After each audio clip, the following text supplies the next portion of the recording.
Hey, it's Kyle Shannon with the AI Learning Lab, going live on what is it, a Tuesday night? It's a Tuesday night. What we talk about here, AI stuff. Talk about AI stuff. Why wouldn't you talk about AI stuff? It's not like it's hyped or anything. It needs a boost, so I'm here to boost it. Seriously, I think that what's happening with generative AI and what's coming is way more profound than anything we've seen in our lifetimes and potentially of all time. And I'm here to answer any questions I can. My background is in acting. And moved to New York City out of school. And then in the mid 90s, I discovered this thing that Tim Berners-Lee invented called the World Wide Web, and started one of the first online magazines and one of the first digital agencies, a company called agency.com. And what's happening with generative AI is very, very reminiscent of what was happening with the early days of the web. And in fact, on my TikTok channel, two of my pinned videos are actually compare, 2023 being the new 1995, which is kind of when I got into all this stuff, 94, 95. The parallels are really interesting. The internet had been around for a bunch of decades, and then this World Wide Web thing kind of gave non-technical people access to this very technical, powerful thing. And we know what happened with that. And ChatGPT, there's some other things that preceded it, but ChatGPT was really the kind of seminal, the explosion that is doing the exact same thing for AI. And we're lucky enough to get to play with it. And it's really quite remarkable. So anyway, if you have questions about AI, please put them in the, whatever you call it, comments. I'm old, my brain doesn't work anymore.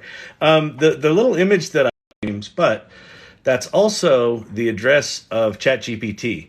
So a lot of what I talk about here on the channel is ChatGPT, but other stuff as well. But if you want to start playing with this stuff, if you want to start figuring it out, you don't need to download anything. You don't need to pay for it. You just go to that address, chat.openai.com, and start playing. I would actually encourage you to start playing while we chat here. So let me jump into the questions here.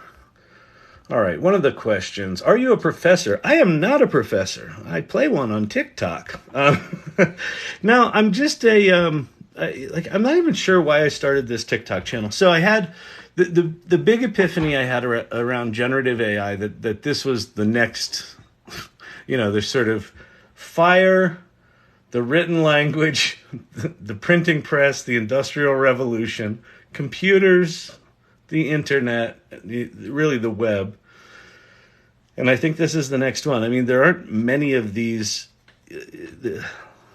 kind of changes don't happen that often. I feel very, very fortunate to be getting to experience two of these in my life.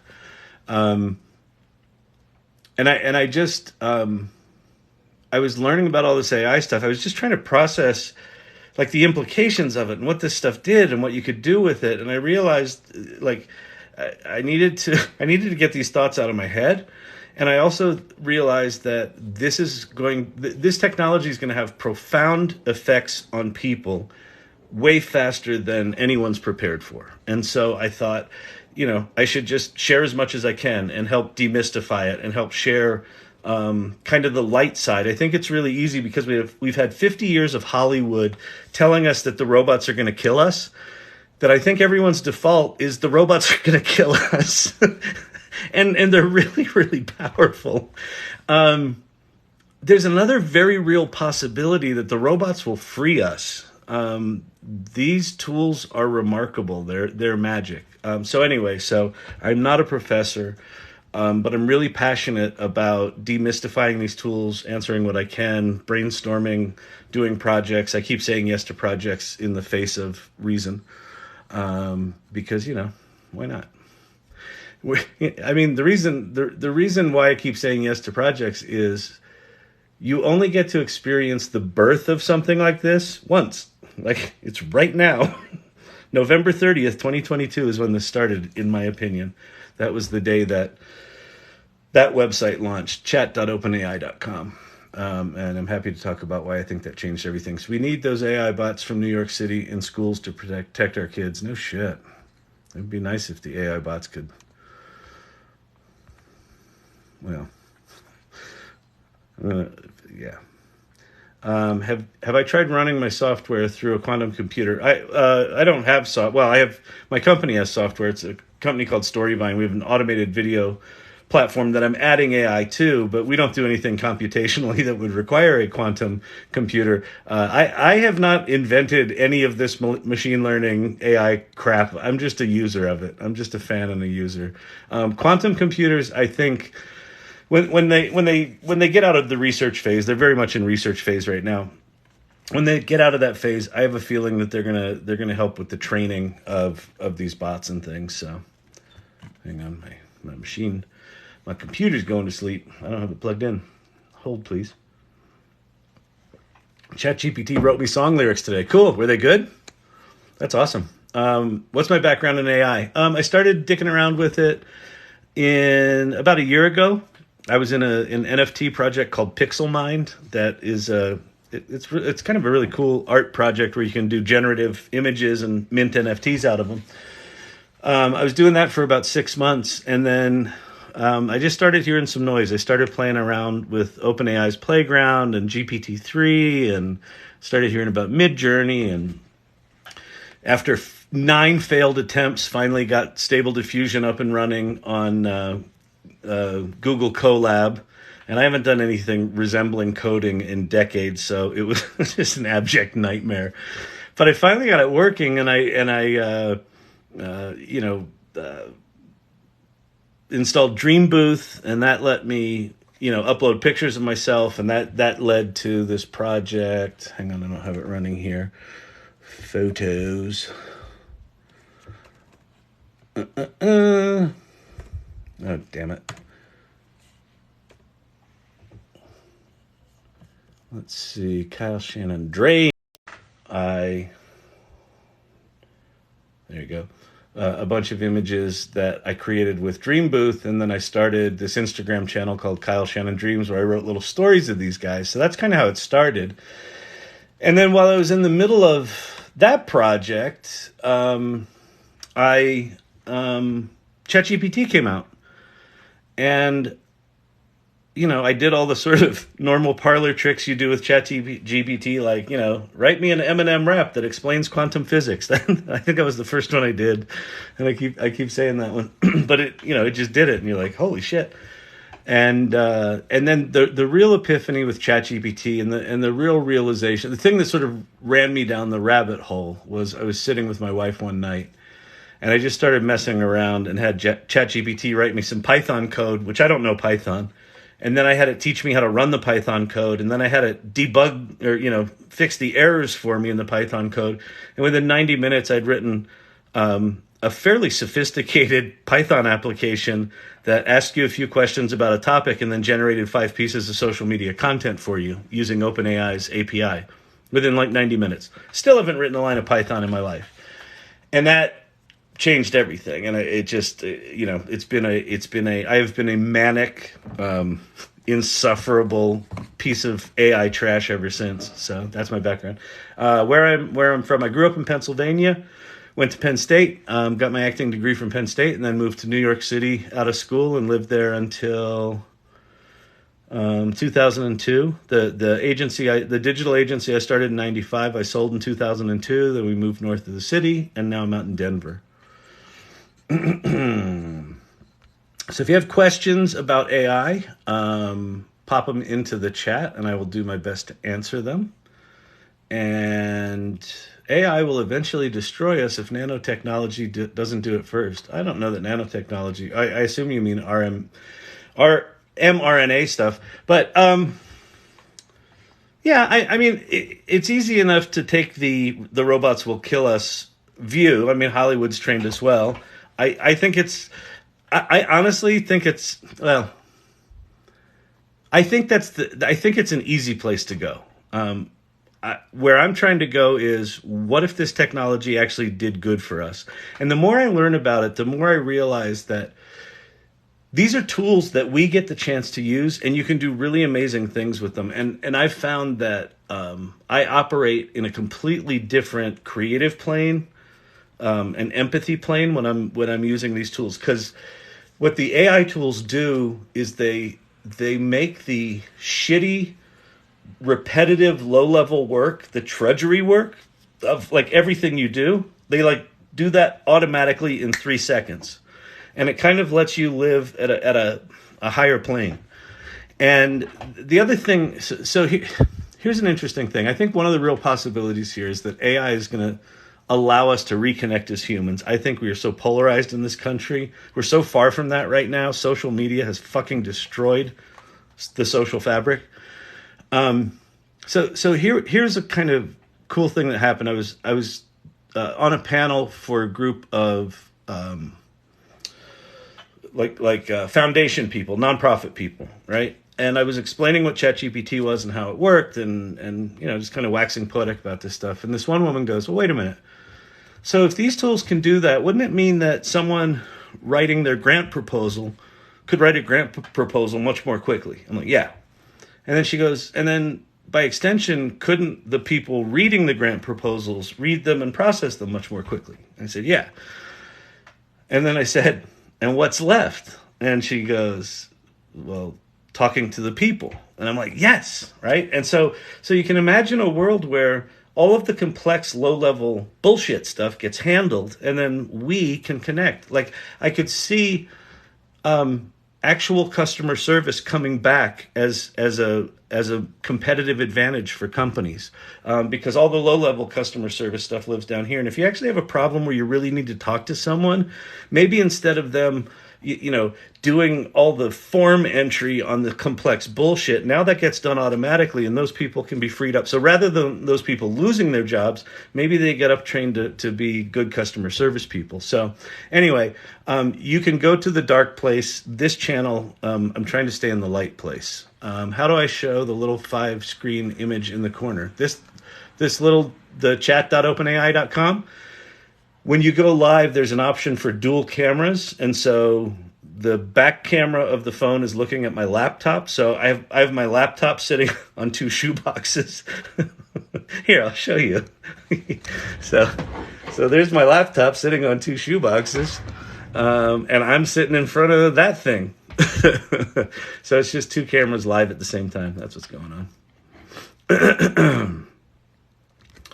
Any experience? Oh, damn it. This TikTok thing.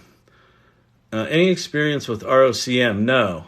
I need to choose a Linux distro and for a rig with AMD GPUs. Way above my pay grade, way above my knowledge grade. I am more a product guy than an engineer by far. And I also have ADHD, so I... engineer, being an engineer, being a software engineer, I feel like what software engineers do is a miracle, because my brain just cannot handle that level of sameness and consistency and attention to detail over time. Have I worked on physics using AI? Not other than saying, explain to me how quantum physics works in an M&M rap. If that qualifies as working in physics, then yes, I have. It changed my life as well. Now I'm coding, and I'm a PA native. Cool. Hey, PA native. I grew up in York, Pennsylvania, the home of York Barbell, York Peppermint Patty, Caterpillar tractors, Borg Warner tanks. Huh? A lot of the big tanks that blow shit up. That came from York, PA. Chip. Sorry. Oh, I'm also an idiot. Forgot to tell you that. Let's see. It allows you to translate your mind to a presentation. Yeah. So that's, it's a good point. There's a cool piece of technology out there called Tome, Tome.ai. I think it's .ai. All these companies these days. Nope, it's not. God damn it. Sorry. Hold, please. Tome.app. Tome.app. See, I grew up in a time when... where's Tome.app? Why is it not working? Hold, please. Oh, it looks like my internet might be down. Can you still hear me?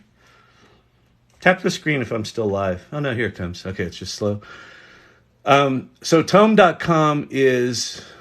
Can I create a new one? If I say create...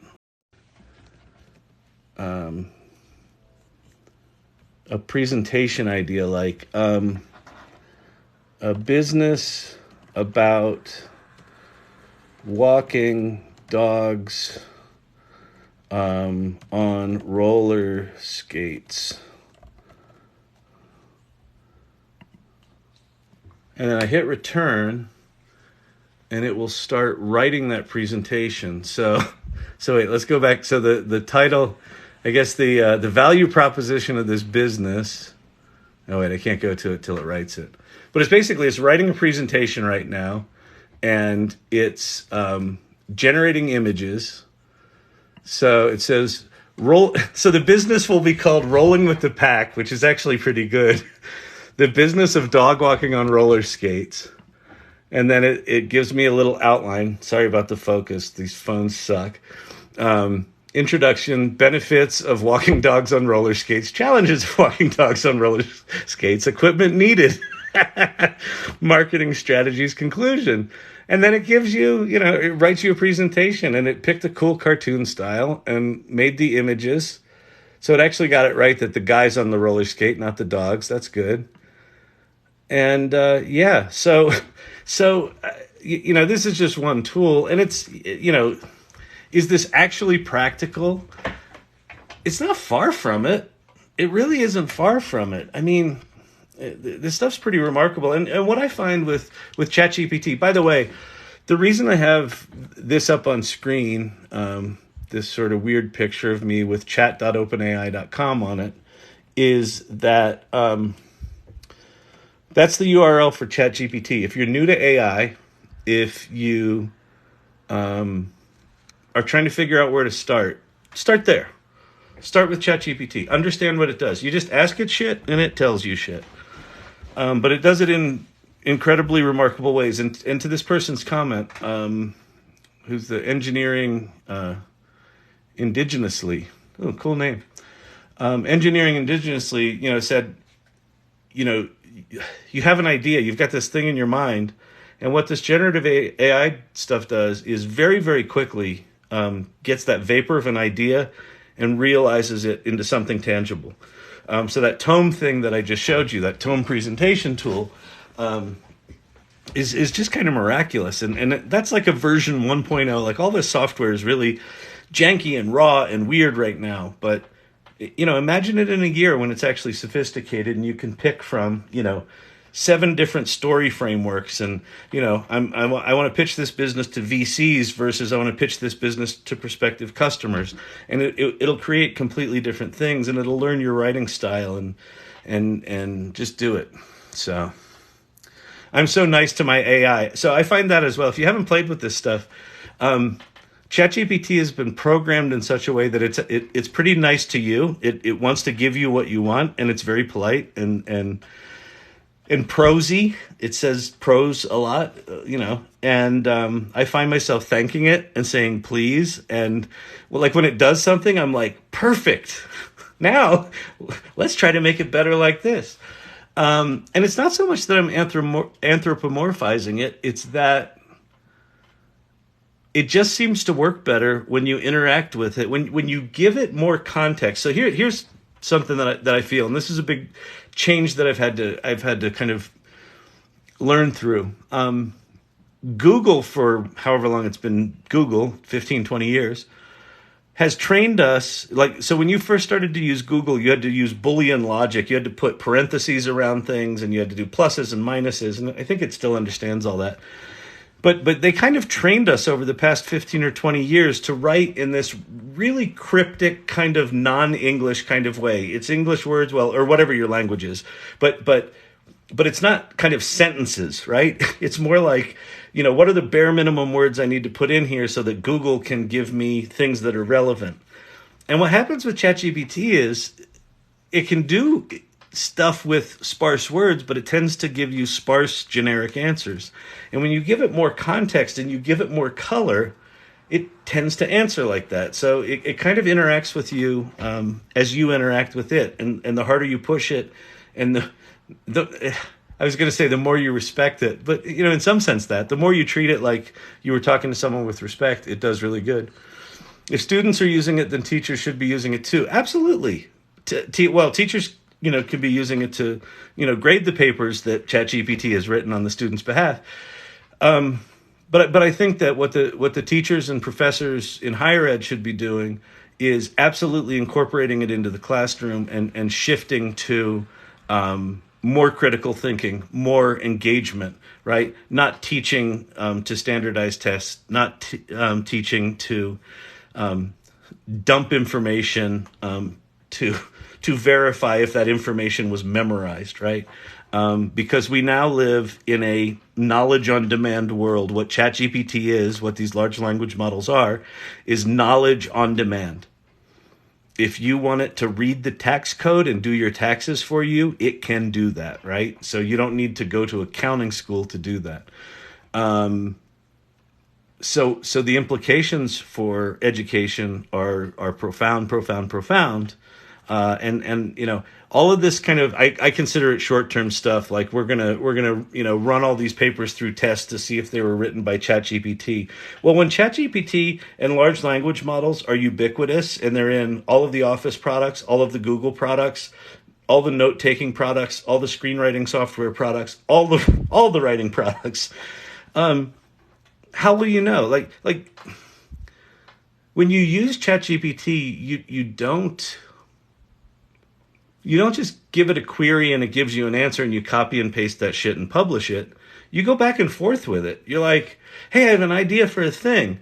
Can you write me an outline of that thing? And it'll give you an outline. And you're like, no, that sucked. Can you make the outline suck less by putting in more details in this, about this topic? And then it'll get better. And you're like, oh, that's good.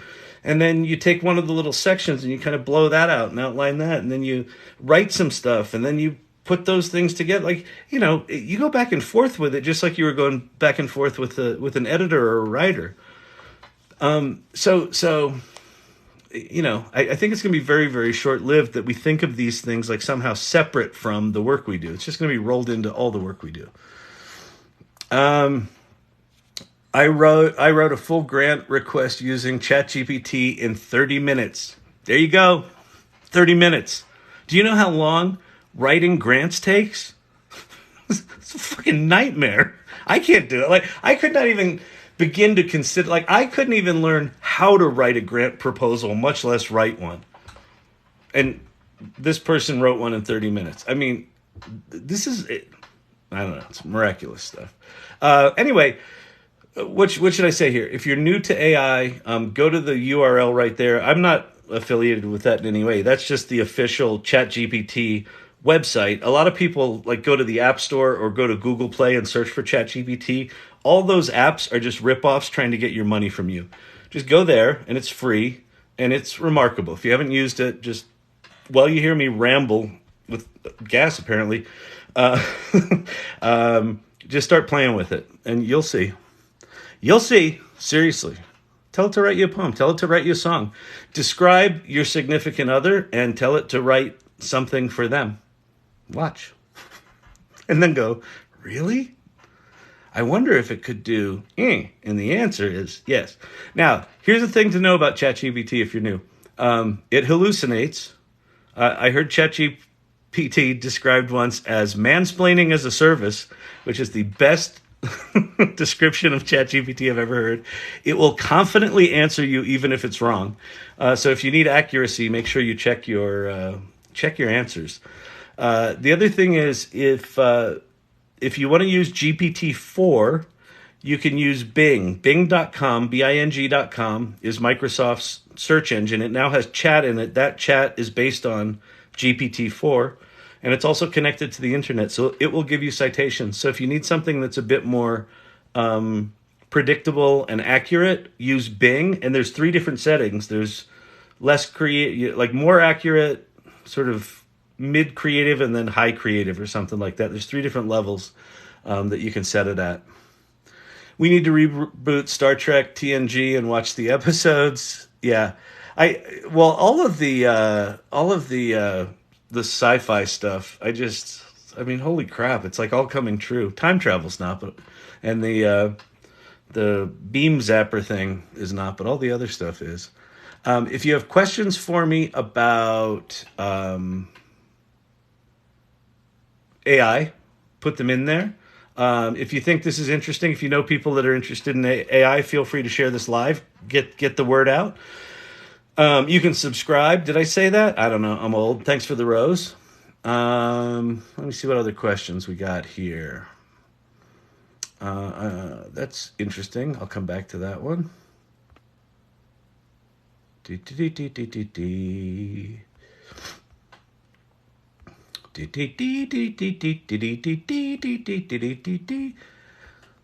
Sorry. So if you've watched my lives before, you know this is a problem of mine where when I'm scrolling on the comments, it'll jump me to the bottom and I'm trying to scroll back up to where I was so I don't miss anyone. But then I just sing stupid songs. All right. I'm not going to go all the way back up. All right. Oh, no, I got to the Star Trek one. Cool. Okay. So what's the next one? If it looks stupid and it works, it's not stupid. Cool. Love it. Pittsburgh girl here. Hey, Pittsburgh. What's happening? I'm a nice guy and a good presenter. Thank you. Appreciate that. Namaste. Namaste to you. I build templates for Excel and Word, but not since November. I assume meaning because ChatGPT's doing that shit for you. Yeah.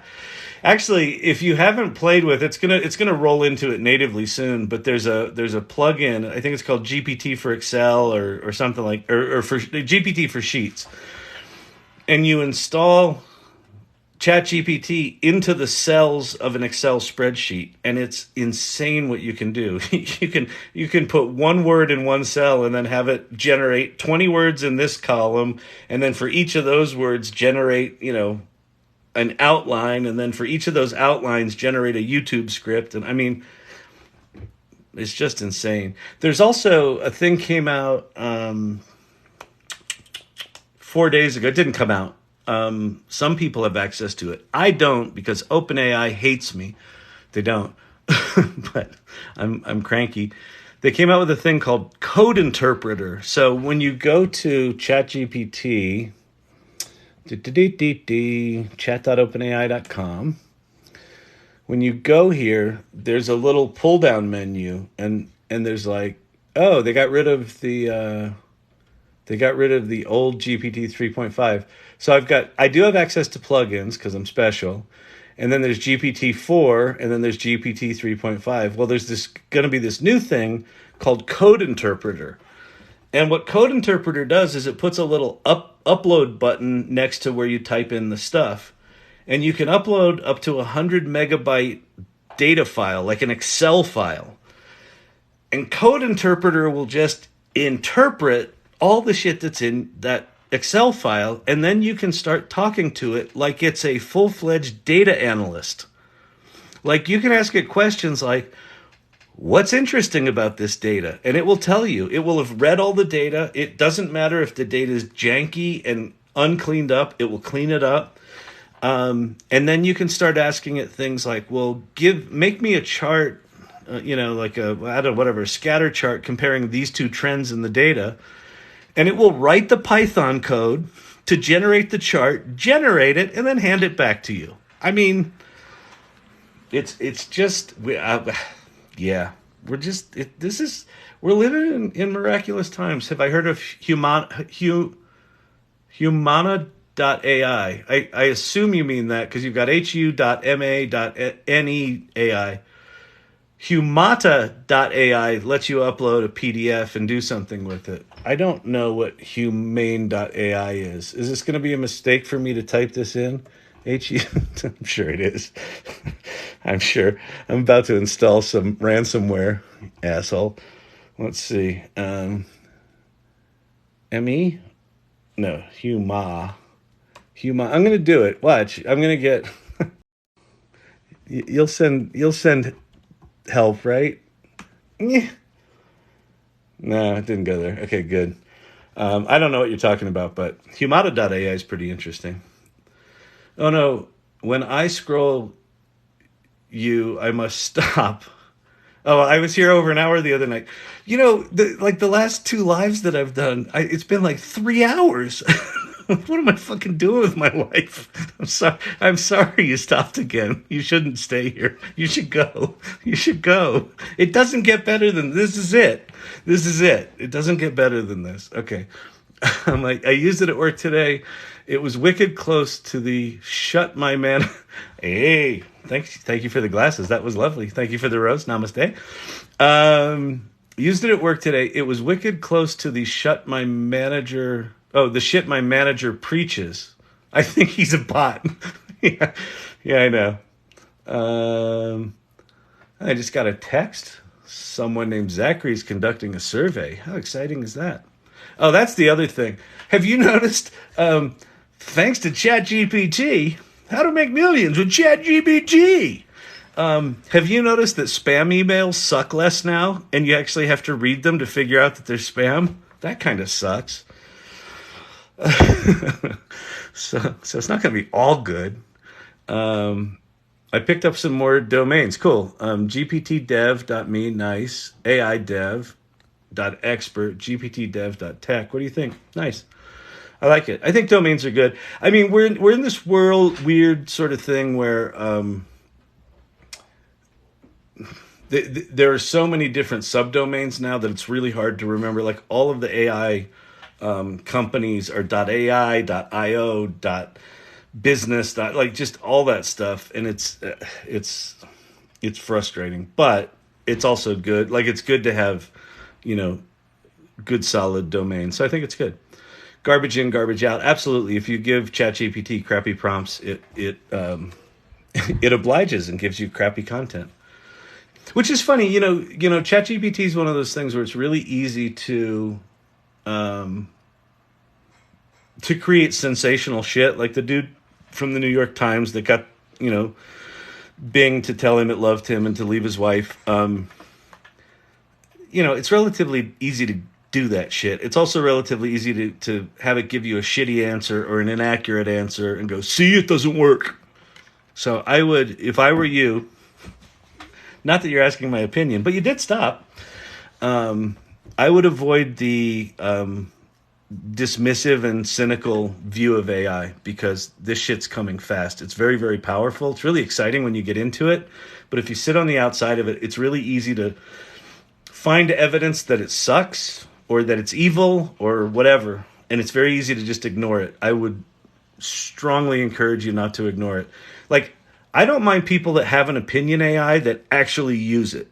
But almost everyone I know that's got a really strong opinion on AI, especially the negative stuff, one, they don't understand how it works, and two, they don't use it. So have a strong opinion, but do it from a place of knowledge.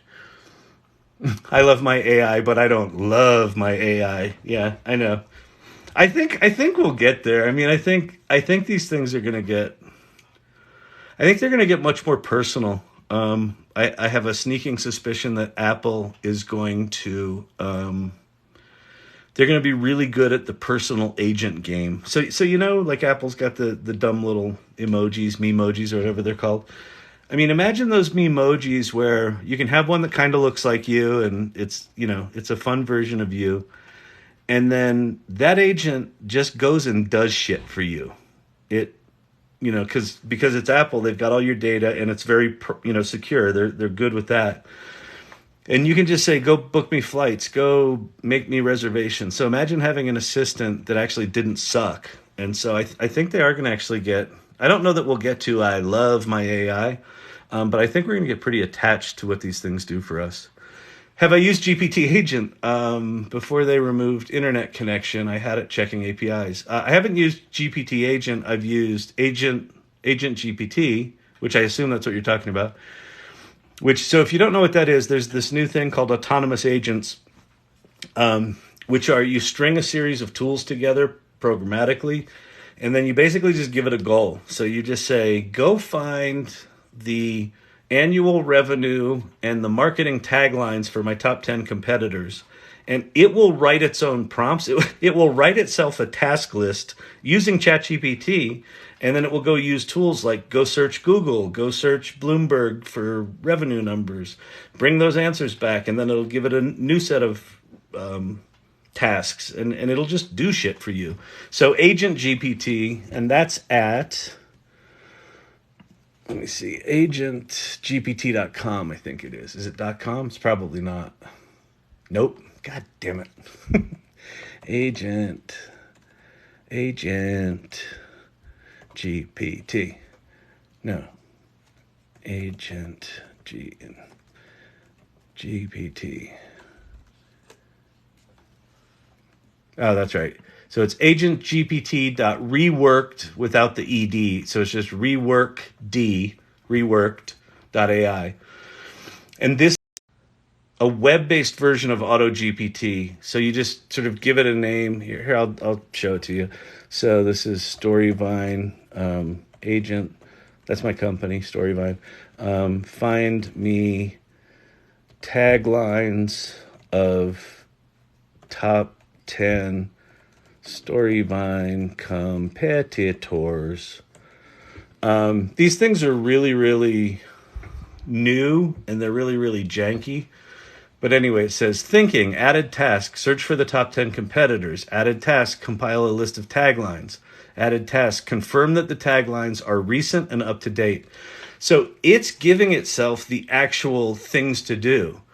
And so now it's off doing one of them, or it's hung. This thing hangs a lot, and AutoGPT hangs a lot. But kind of look past whether or not it works right now. But this concept is really, really fascinating and I think quite powerful. Oh, look, what did it do? It did something. Hold, please. It's exciting. It actually did something. Okay.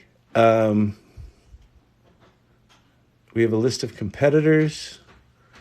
Import necessary libraries. Define search. So it's created some code to generate some searches. And I don't know what else it's doing. Has it done more things? Oh, it did more things. Oh, it's actually writing code to give me some sort of output. Anyway, we'll come back to this. We'll see if I'll just let it keep running. It's just off doing its thing. Like that's the thing about these things is they just kind of go off and do their thing. It looks like we don't have many new people here, but if you haven't tried ChatGPT, that URL in the little box right here is ChatGPT's official thing. I'm not affiliated with it. It's just that's where I think you should start if you're trying to figure this shit out. You need to be on hard fork. Okay, what's hard fork? Let's go find out. Did this do anything? Do I have my list of competitors yet? No, it's still writing code. It's writing Python code. It's writing Python code for beautiful soup. That's so cool. All right. Wait. What is it? Hard fork? Hard fork. What's hard fork? Hard fork, the New York Times. You mean the New York Times thing? Investopedia, hard fork. What is it? Blockchain and what happens? No, I don't know enough what it is. But tell me what it is. I'll check it out if I can figure it out. I wrote lesson plans in ChatGPT, and it was great. Yeah, good. Go teachers. Teachers that are embracing this stuff. I'm all for it. Share this live if you think people might be interested in AI. I'm here to answer questions. People should be monetizing AI before it's a paid service. It's not going to be a paid service. Well, I mean, there are going to be lots of paid services, but the horse hath been let out of doth barn. ChatGPT kind of blew the entire industry wide open. So what happened was Google invented this shit. Google invented the transformer in 2017, which was the sort of key. First, it was neural networks and some of the machine learning things were kind of the first breakthrough. And then 2017, there's this paper called "Attention is All You Need," written by Google. They invent this thing called the transformer. That's the thing that's the foundation of everything we're using today. ChatGPT, Bard, all of it. The image generation things, the music generation things, it's all because of the transformer. So they invent this thing, and I think this is my instinct, this is all speculation. I assume they realized what they had on their hands was so powerful that it would completely obliterate their business model. Because why would you search for something and sift through 40 different responses when you could just get an answer, right? So if I were Google sitting there with 92% market share and I invented a thing that made search irrelevant, I'd put it in the top left desk drawer too. So they did. But they released this transformer thing, and then, the AI community, the machine learning community, kind of adopted it, and Midjourney was born, and Stable Diffusion was born, and GPT-1, GPT-2, GPT-3 were born. And then Microsoft said, hey, this GPT thing's really interesting. Maybe we should invest a few pennies in this. And their first pile of pennies was $1 billion. And so about a month before they were going to make the announcement that they invested $1 billion in OpenAI, Sam Altman, the CEO of OpenAI, said, hey, engineering team, build ChatGPT, and you got 2 weeks to do it. So they built ChatGPT in 2 weeks. Now, this is a funny little piece of trivia. In the documentation for GPT-3 are the instructions for how to build ChatGPT. And they were out for the world for a year and 3 months, some long amount of time. Sam Altman assumed that someone would have built ChatGPT. They didn't really want to build it, but no one built it. So he said, you have 2 weeks to build it. So they basically just, built ChatGPT and launched it. And in 6 weeks, it went to 100 million users. To put that in perspective, the World Wide Web took 8 years to get to 100 million users when it first came out. 8 years to get to 100 million. 6 weeks for ChatGPT. So because it exploded onto the scene so dramatically, it forced everyone out of the shadows. Google, AWS now has one. Meta, like all the Meta stuff, they're now open sourcing all that stuff. Everyone's like, we've got AI too. So because of that, there is now a bunch of open source, so completely open, unrestricted, large language models out there.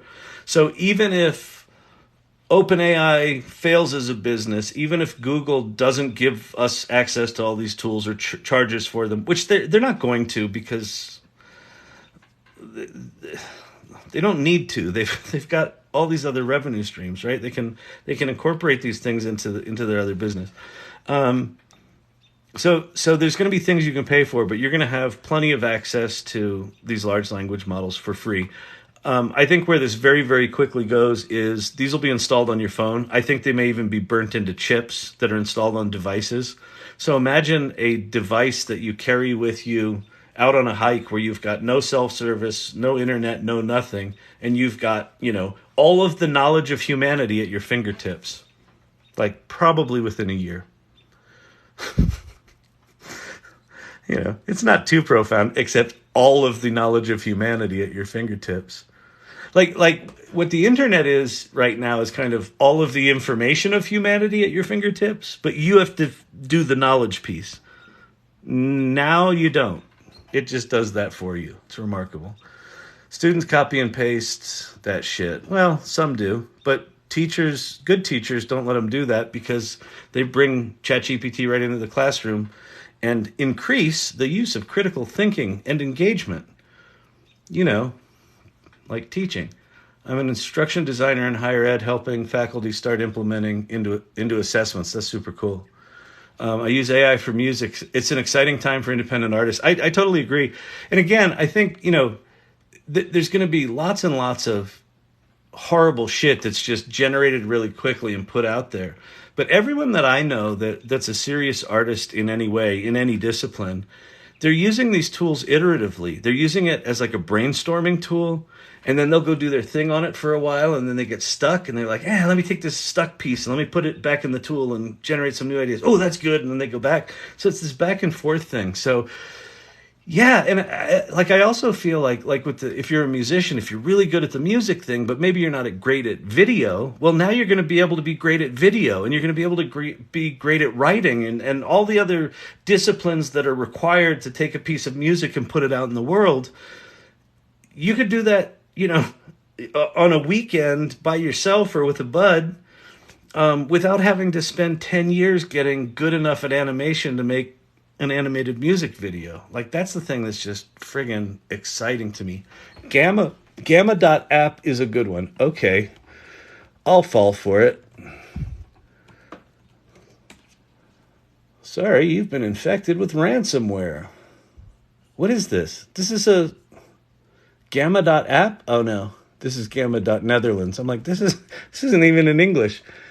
Gamma dot app. New medium for presenting ideas. Oh, this is a deck builder. Oh, cool. All right, I'll play with this one. Yeah, I only know Tome. I'll check Gamma out. So someone earlier on was talking about you can just have kind of a vapor of an idea, and then you have a presentation. These tools are amazing. You just give it a vapor of an idea, and it writes you a presentation complete with images. It says sign up is unavailable. For what? For ChatGPT? Is that true? Let me know if that's true, because I won't keep pointing people there. So if ChatGPT sign up is unavailable, go to poe.com, poe.com, or go to bing.com. Bing.com, the chat button, the chat functionality at bing.com is GPT-4 connected to the internet. It's a little neutered because of some issues they had, but you can go use that. But I am still a strong, firm believer that ChatGPT for now is better.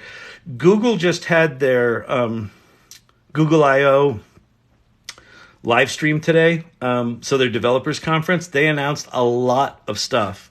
Like they've got this thing called Palm 2, which is basically the foundational model that's the competitor to GPT-4.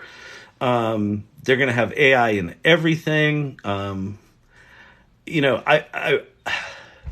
don't have a ton of faith in Google, but I wouldn't count them out at all. They invented this shit. So I do have a feeling they've got a lot of stuff sitting in the desk drawers they can just sort of whip out, polish up, and put out in the world and really compete with OpenAI. It wrote me a contract for a wedding band proposal. Brilliant. Yeah. Doing stuff like that. Like it's just like writing a an engagement contract like that, or reading them, like read this legal document, or even just like copy and paste the clauses and say, rewrite this legal clause, as if I was a seventh grader that doesn't understand law, like use jelly bean metaphors, and it will rewrite a legal contract and explain it with jelly beans. It's remarkable. Someone enjoyed mansplaining as a service. Thank you. I didn't come up with it, but God damn it, it is very accurate for what ChatGPT is. I saw a thing about Jeffrey Hinton there. I'll get back to that. Have I told you I'm a singer? Because I'm not. New here. Appreciate the thoughts. Well done. Enjoying your life. Thank you, Tomo. I appreciate that. Namaste. Thank you for the rose. I'm sorry. I'm going back. I'm trying to find I'm trying to find my way, people. I'm trying to find my way, and I'm thirsty. Oh, we're supposed to we have tonight tornado and hail possibilities. So my car right now is covered in moving blankets with big rocks on it, and I've got it all tied on with twine. I probably look like an insane person because I'm an insane person. Oh, I went too far back now. All right, sign up unavailable. This is kind of where we were. I used it to write emails to customers. It's fabulous. Yeah, it's great for emails. Especially, here's a good thing to do with ChatGPT. It's particularly powerful if you give it examples. So you can say, based on this email, write an email to a customer talking about XYZ and follow the tone and form of that upper email. And it will do that shit brilliantly. Brilliantly. Oh, and the other thing to do with it is if it gives you a shitty answer, if you're like, no, that's not even close, tell it that. And it will get better at, it'll just give you better shit, better stuff. New here. Appreciate your thoughts. Well done. Okay. You not old, only 57. I am 58. I turned 58 on Sunday.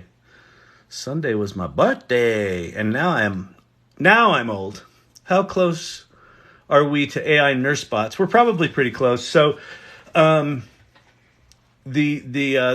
just did. I don't know if it was MIT that did it. Someone did a study where they had patients interact with real doctors and ChatGPT doctors, and patients, they enjoyed those ChatGPT doctors by a lot.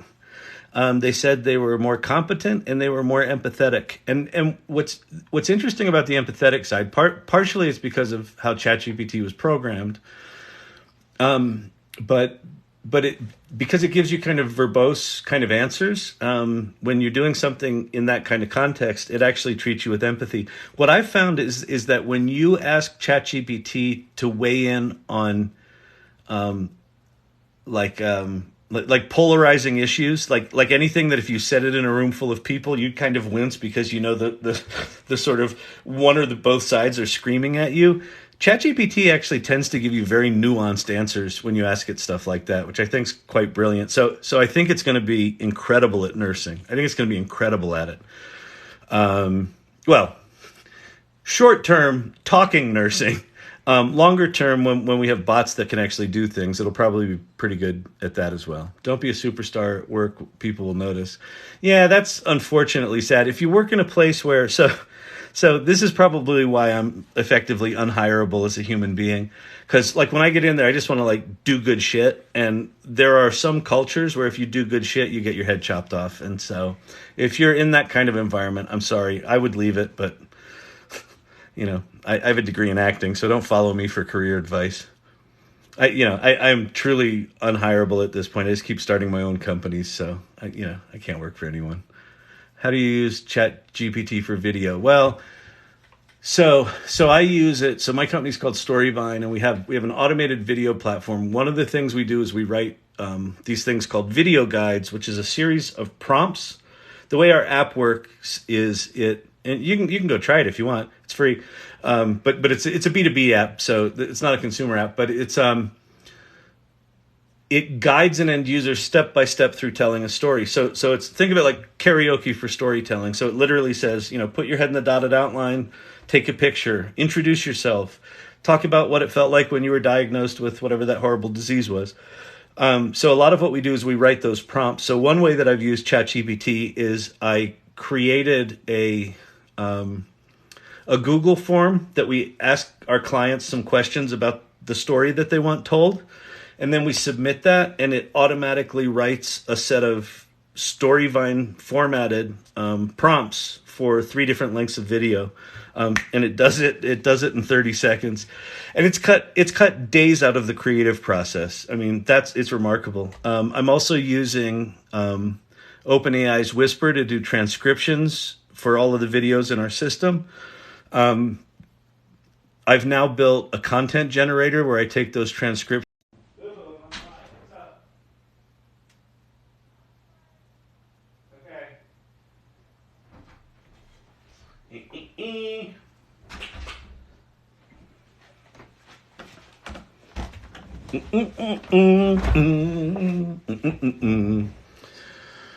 All right, I'm back. Are you as excited as I am? Huh? Tap that screen. No, you don't have to. Yeah. Douchey TikTok people make me laugh. Okay.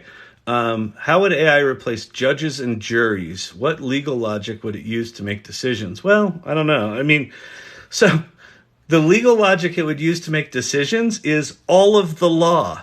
Like, I mean, it's kind of hard to wrap your head around what these large language models actually are.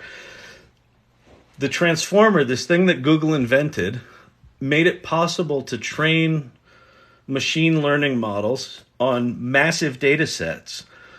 And so what OpenAI and what Google have done, Google's got lots of data. What OpenAI effectively did was they just pointed it at, they scraped the entire internet, the public internet. So all the internet that computers can see, they went and they scraped it all. And then they taught it that. So within all of that is all the law, all the laws, all the cases, all the laws, all the laws for every state, for every city, for every municipality, for every country, in every different language. So it knows all of that shit. So I think how an AI judge and jury would operate is, you would effectively create different characters. Like one character would be the judge character, and he would know the laws and know how to apply the laws. The jury would, basically be given their rules. You're trying to see if this is beyond a reasonable doubt or whatever the rule is for the given thing, and then they would take the information in, they would compare it against what they know, and I think they would be good. And they would likely be more impartial. I just saw a thing. I don't know if it's true because I just saw it on Twitter, but apparently it's written up in some sort of paper that they created a stock trading bot that has like 500% returns. I don't know over what time. You can get big returns with bots over short amounts of time, so it's probably bullshit. But even the most ardent stock trader still makes decisions with emotion. What you can do with something like ChatGPT is it can actually just follow the rules you give it, right? So it will only make the trades when you tell it what its stop losses are and when to make the trade. It will only make it then. It won't have that gut feeling about I should go now.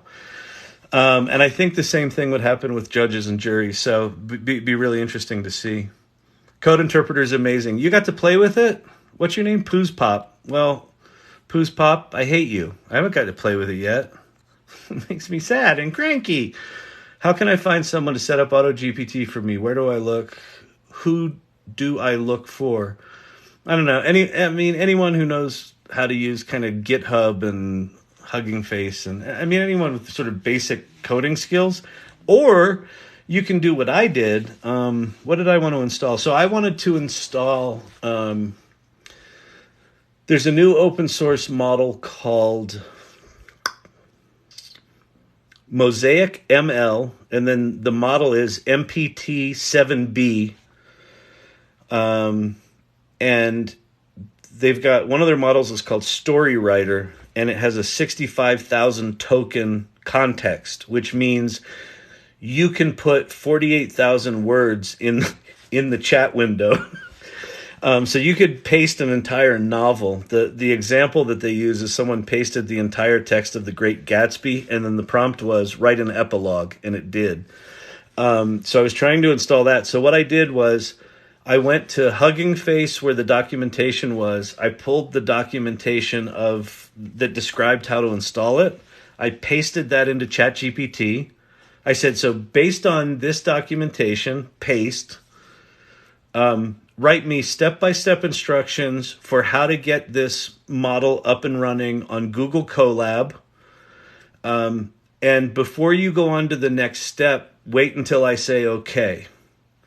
And I did that, and then it gave me the first step, and it's basically walking me through it. And I'm about 3/4 of the way through the install right now, and it's working. So if you have a little bit of geekiness, you can have ChatGPT teach you to do it. If you're curious and willing to go through the little bit of a pain in the ass to do it, it's not that big a deal. It writes the code for you, and then you just kind of follow its instructions. And if it says install this, that, or the other, and you don't understand what this, that, or the other is, you go, explain what that means, and it'll break that down into further steps. And then when you get all that, you say, okay, and it moves on to the next step. It's pretty remarkable. This channel is going to blow up. Oh, thank you. I appreciate that. Yeah, share away. Or were you talking about me? Maybe. I don't know. Okay. Let's see. More questions. Just got the #1 gifter badge. Someone did. Namaste keeps giving me roses. Appreciate that. You should do a podcast. Well, this is kind of my podcast. I had a podcast. I did a podcast for about a year called You Should Have Been There, where I talked about my early days in the web, and we interviewed a bunch of the early players from the mid 90s, the early internet big boys.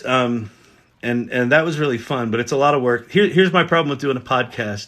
I have ADHD, so when shit gets not exciting, I let it slide. So I need a producer.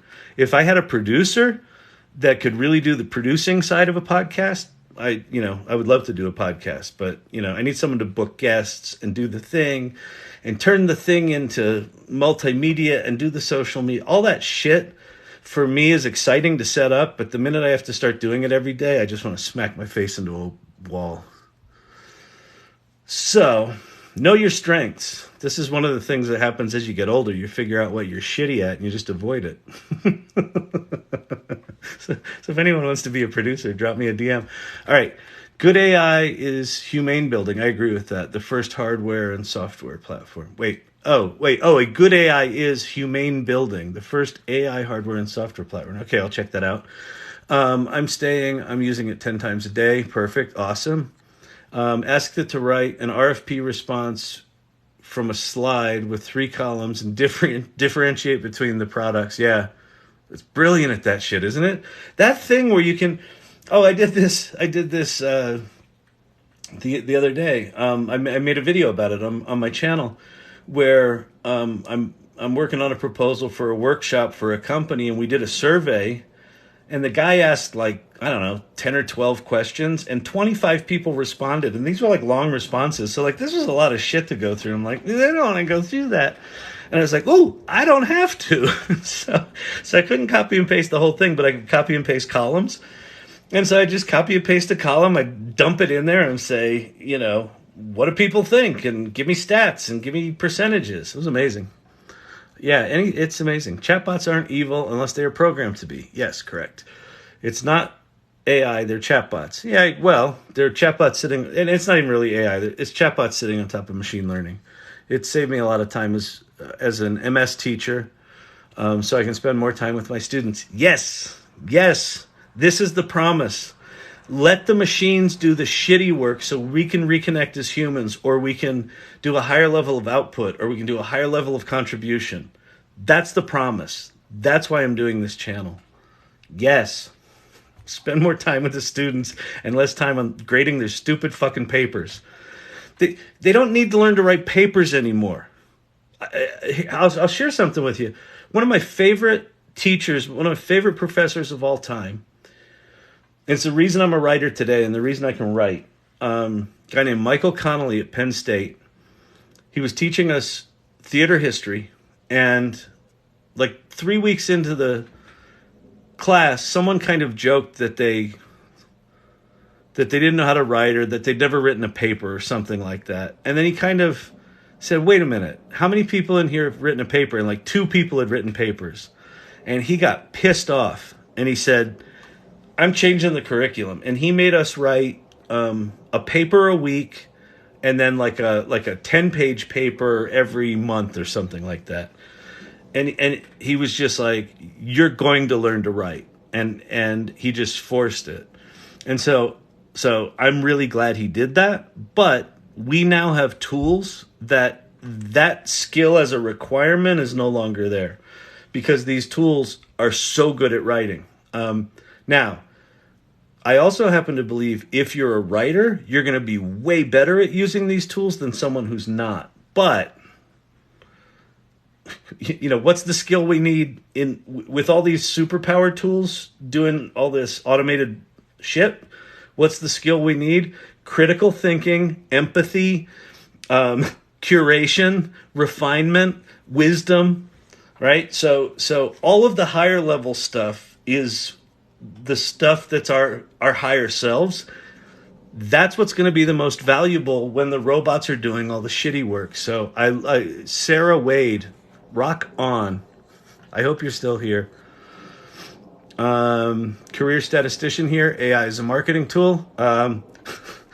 Code interpreter is a statistician, dude, or ma'am. Borrow works.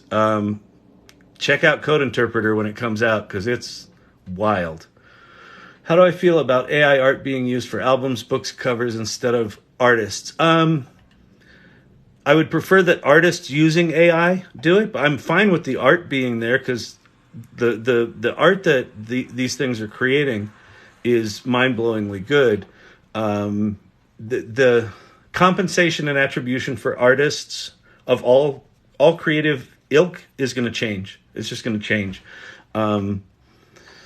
So I am not in favor of clinging on to the old model. I'm not. And listen, I have a degree in acting. I've written 7 screenplays. My wife's an artist. Most of my friends are artists. So I get the tragedy of what's about to come, and it's coming anyway. Anything's better than Siri. Good Lord, I so agree. God, I miss Steve Jobs. Apple just sucks since he died.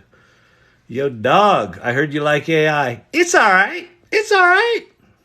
AI's going to be cool. What about Jeffrey Hinton and Stuart Russell? I don't know Stuart Russell. I probably should. Jeffrey Hinton is they call him the godfather of AI. He just quit Google so that he could talk openly about the risks of AI without, compromising the company he was getting paid from. So I think that's a high integrity move. It sounds like he did it because he recognized that we had gotten in 5 years where he thought it would take 30 to 50 years for us to get. And I think it scared the shit out of him. So I don't know. There's a piece of me that thinks he might be angling for some sort of, cabinet position, like an AI czar kind of position. Like it seems that would be like, because I think we need one. Like I think we need someone in the government that knows this shit, and like he's kind of the inventor of a lot of the neural network stuff. He won the Turing Award, which is kind of the equivalent of the Nobel Prize in geek land.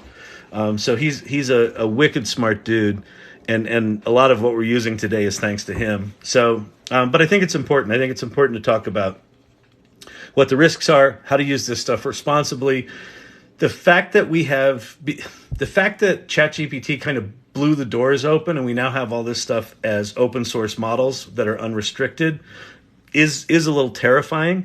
So having smart people in places of power is a good thing. Quit being such a homer. Sorry. Another website to visit for made up answers. Oh, BorrowWorks. You sound bitter. Don't be bitter. This is not a bitter channel. Although I am a little bitter, a little cynical. But I'm like fun bitter. I'm like Tom Segura bitter and George Carlin bitter. All right, I need to find an AI that will be able to analyze pictures, know of anything. Well, Meta just released Segment something. Search for Meta and Segment. They released a paper and they open sourced this technology. So this is going to start showing up in things. But they basically open sourced this technology where you upload a picture and it just identifies everything in the picture, all the objects, and they just open sourced it. So I think there's a lot of tools out there. A thing you can go to. Sorry, I ate something that's like giving me hiccups and just I'm a mess right now. Go to futurepedia.io. If you want to find tools like things that do pictures, there's like a 3D category, an art category, avatars, code assistance, copywriting. So there's all sorts of different categories here, and these are just AI tools. And I mean, honest to God, there are the speed with which these tools are being released is just stupid. Like, I stopped trying to keep up with it. But if you have a really specific thing you want to do, you can either go find the underlying technology and build your own thing if you're geeky, or you can go find, something that someone tossed together over a weekend that uses that thing. A lot of the software right now is shit people threw together over a weekend because it's so easy to develop apps now because the large language models are so powerful. All right, when ChatGPT gets internet privileges, why wouldn't we just use that? Well, we would. We're waiting for that. I don't have access to the web browsing plugin, and it pisses me off. But if you do want that, just use Bing. Bing is GPT-4 connected to the internet. Bing.com. Remus the Wolf. Created code. BorrowWorks. It creates code. If you have not played with its code writing, especially GPT-4 is brilliant at code writing. Which jobs will become obsolete from AI? I don't think any job is safe from being transformed from AI.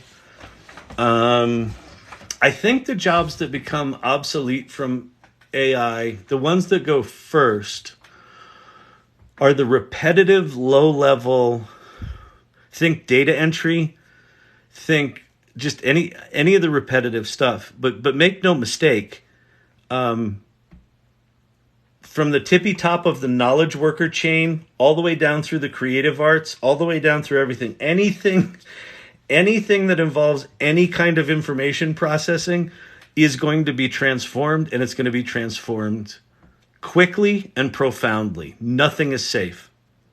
So the good news is that I think the shittiest, most soul crushing jobs will go. They will just be automated, and like good riddance, and thank God. But the higher level stuff, like consulting, is just going to be obliterated and upended. The creative arts, every creative industry is just going to be completely transformed. How we start businesses, how businesses run, definition of job roles, I think it all changes. And here's the deal. Here's where this has taken me a while to get my head around, and it's like this is the only advice I can really offer, is as you look at this AI stuff, look at the shit that scares you the most and go learn about that. Because if it scares you the most, it means it's probably closest to who you what your identity's tied to. And if it feels like, well, fuck, I've been an illustrator for 30 years, I don't want this to be different.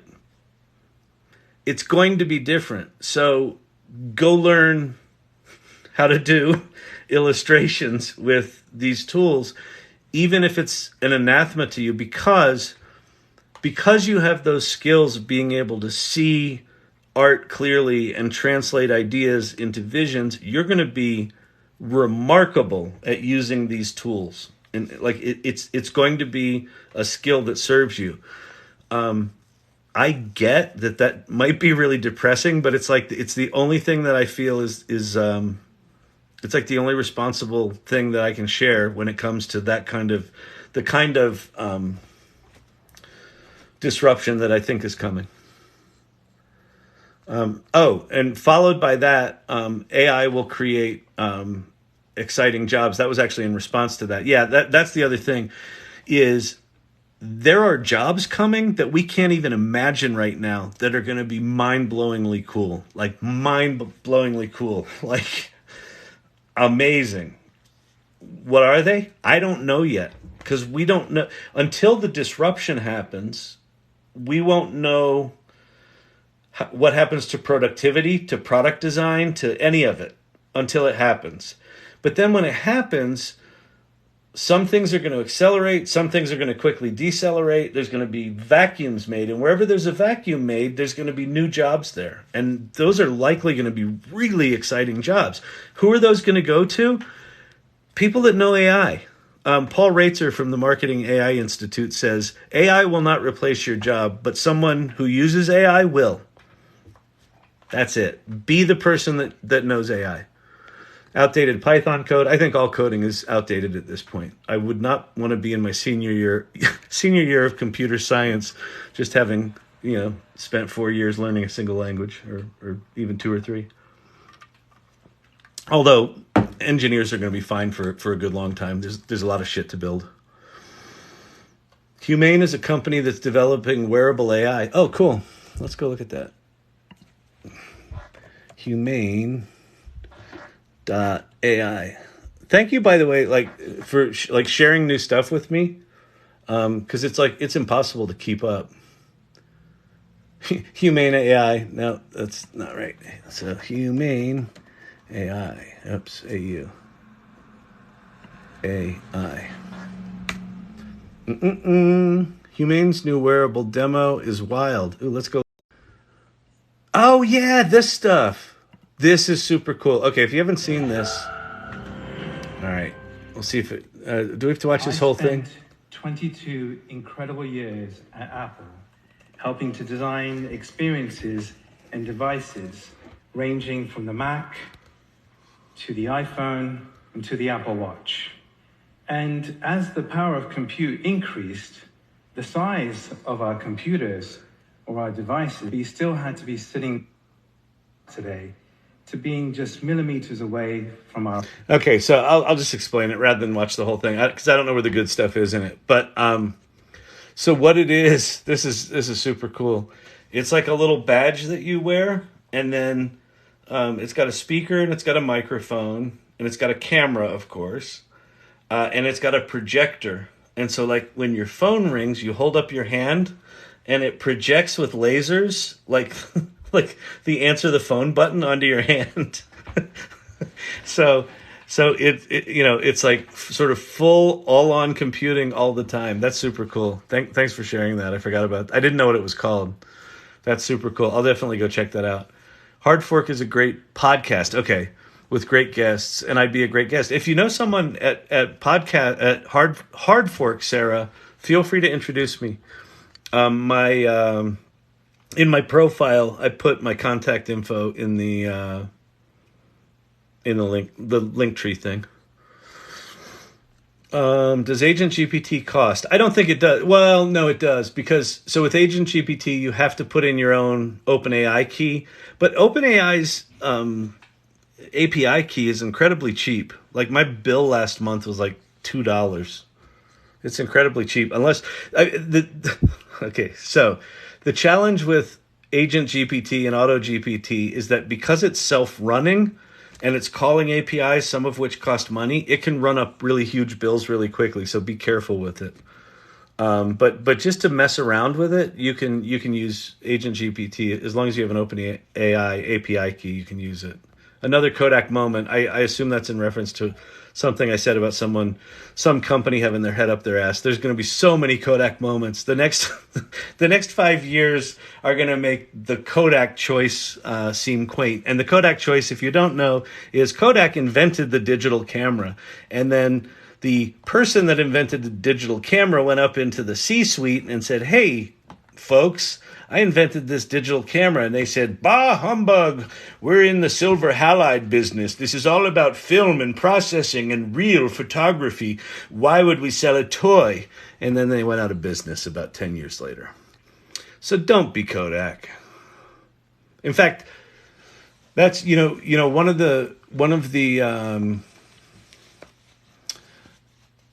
of the questions about what jobs are going to be upended. And it's all of them. And I think similarly, what business models are going to be upended. And so I think similar to individuals looking at what in AI scares them the most and kind of leaning into that, I think businesses need to do it too.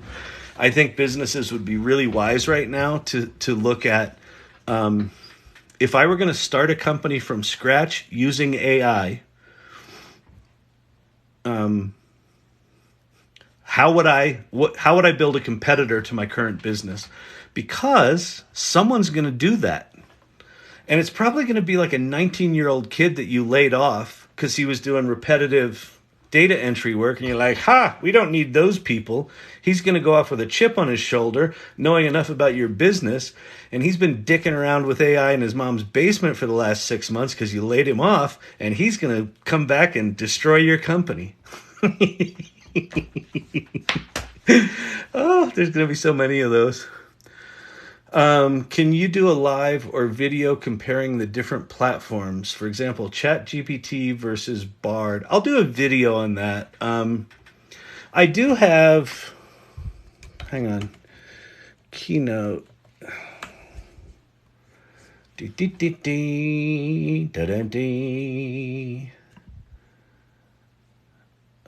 Creative Mornings. So I give a talk to this Creative Mornings group.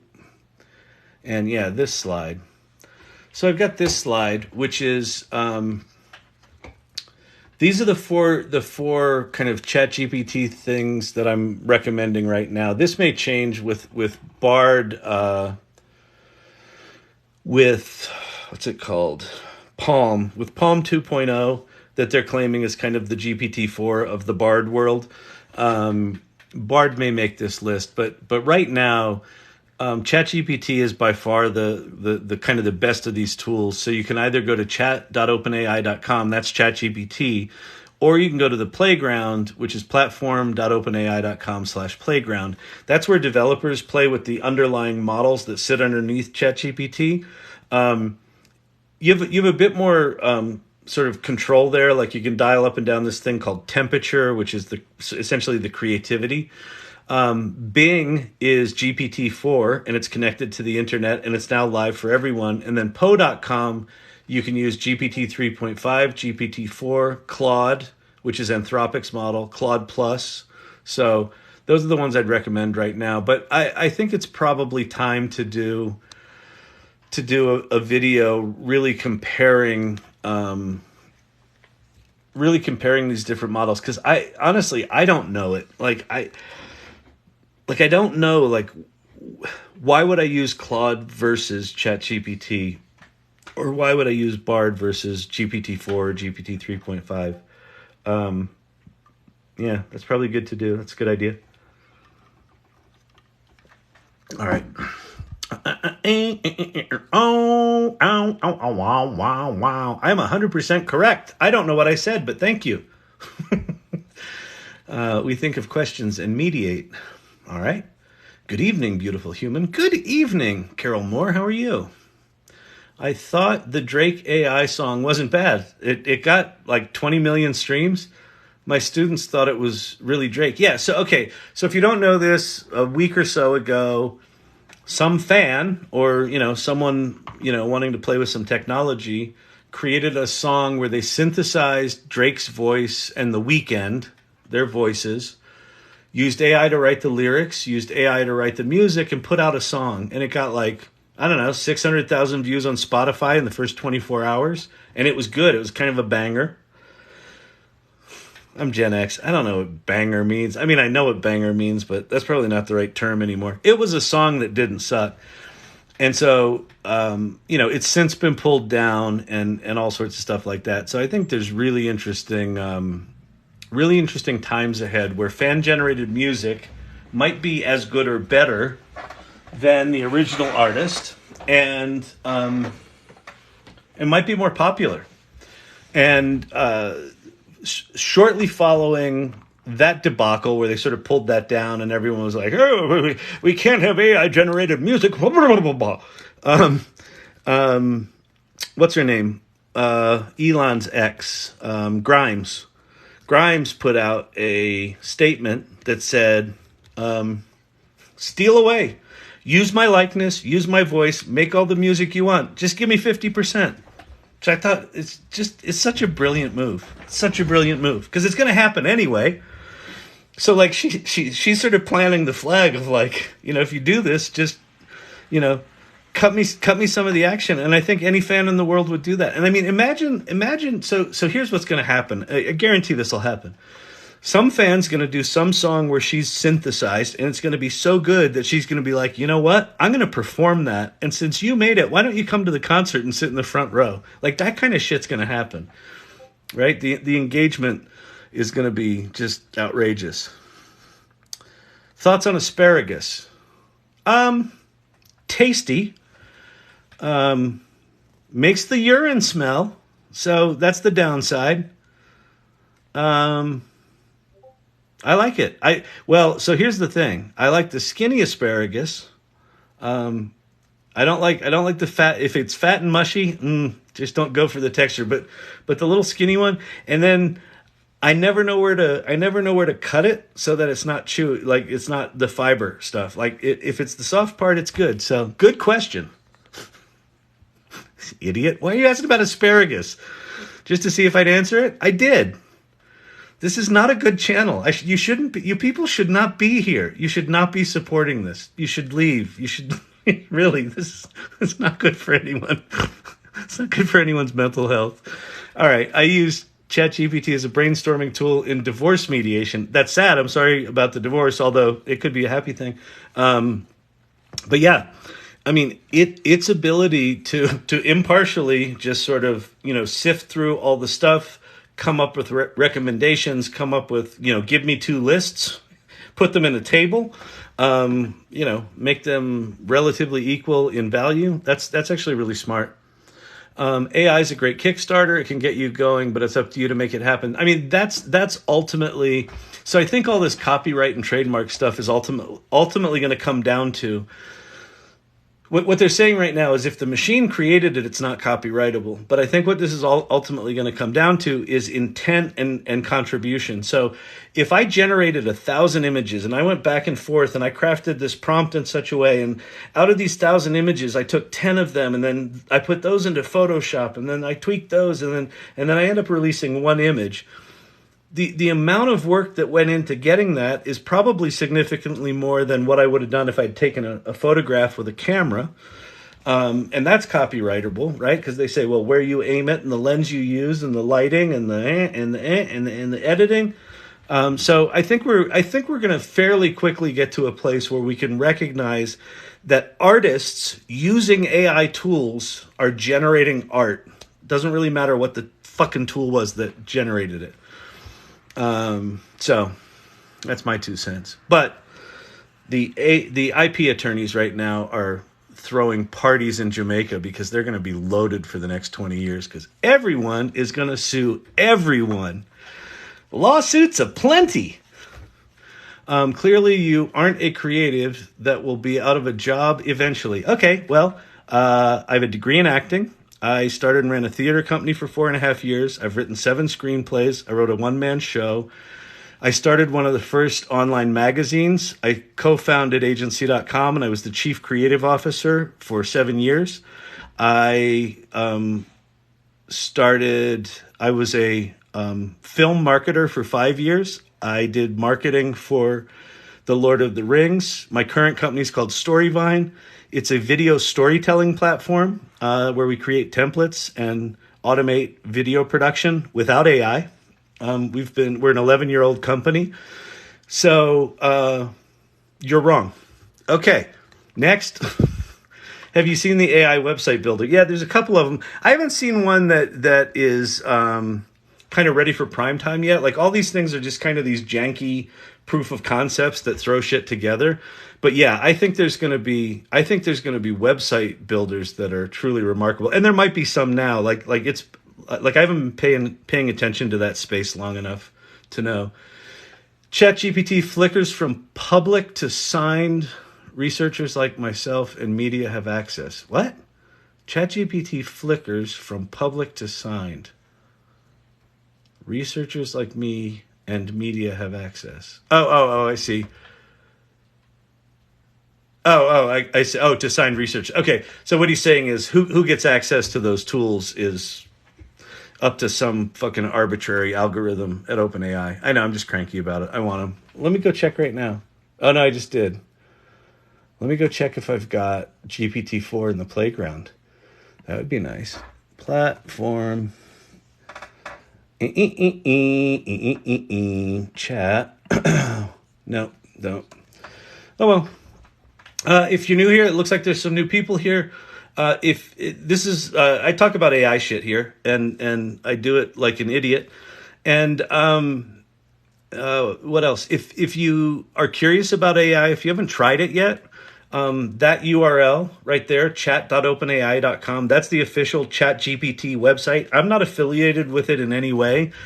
It's just there's a lot of apps out there that are trying to make money off people searching for ChatGPT, and they go download these apps and they're really frustrated and they're like, why do they all cost money? That's because they're trying to rip you off. So that's the free one, and it's really good. Or go to bing.com, which is GPT-4 for free, connected to the internet. And what I would say is the noise coming out of my mouth, just put that in the background. Go play with ChatGPT while you're here. It will change your life. It really will. It's going to change everyone's life. It's just if you actually use it and know how to use it, you'll be a bit more in control of how it changes your life. You won't just be, bowled upside the head with what's coming, because what's coming is profound and incredibly disruptive. And yeah, the person I know is a bit snarky about, I'm a creative. I get your frustration. I get that it's going to destroy jobs, and and it sucks, but it's also going to be remarkable. And again, every creative that I know that is actually diving in and playing with it and learning it, like their creativity is off the charts. Like I am more creatively alive now than I've been in ages. Oh, this one's interesting. Mari Barnett. I'm a Disney animator that worked for the company 35 years. The art of AI is producing is phenomenal. I know. It really is stunning. I mean, I can't even imagine if working as an animator at Disney for 35 years. I mean, you went from cell animation to digital and digital to kind of algorithmic or programmatic, whatever they call it, procedural. And now with this stuff, and then when this stuff goes from like right now, the standalone images are good and the animations are okay and the video's kind of shitty, but like 3 years from now, it's just going to be insane. But so here's the thing, and this is actually really interesting, Mari. You're a 35-year Disney veteran.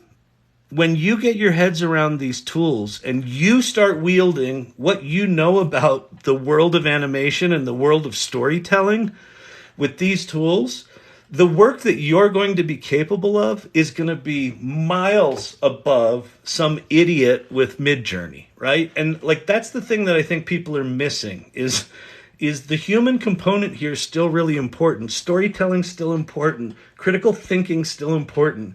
Curation, refinement, right? All that stuff is still vital. These are just tools. They're just remarkable tools.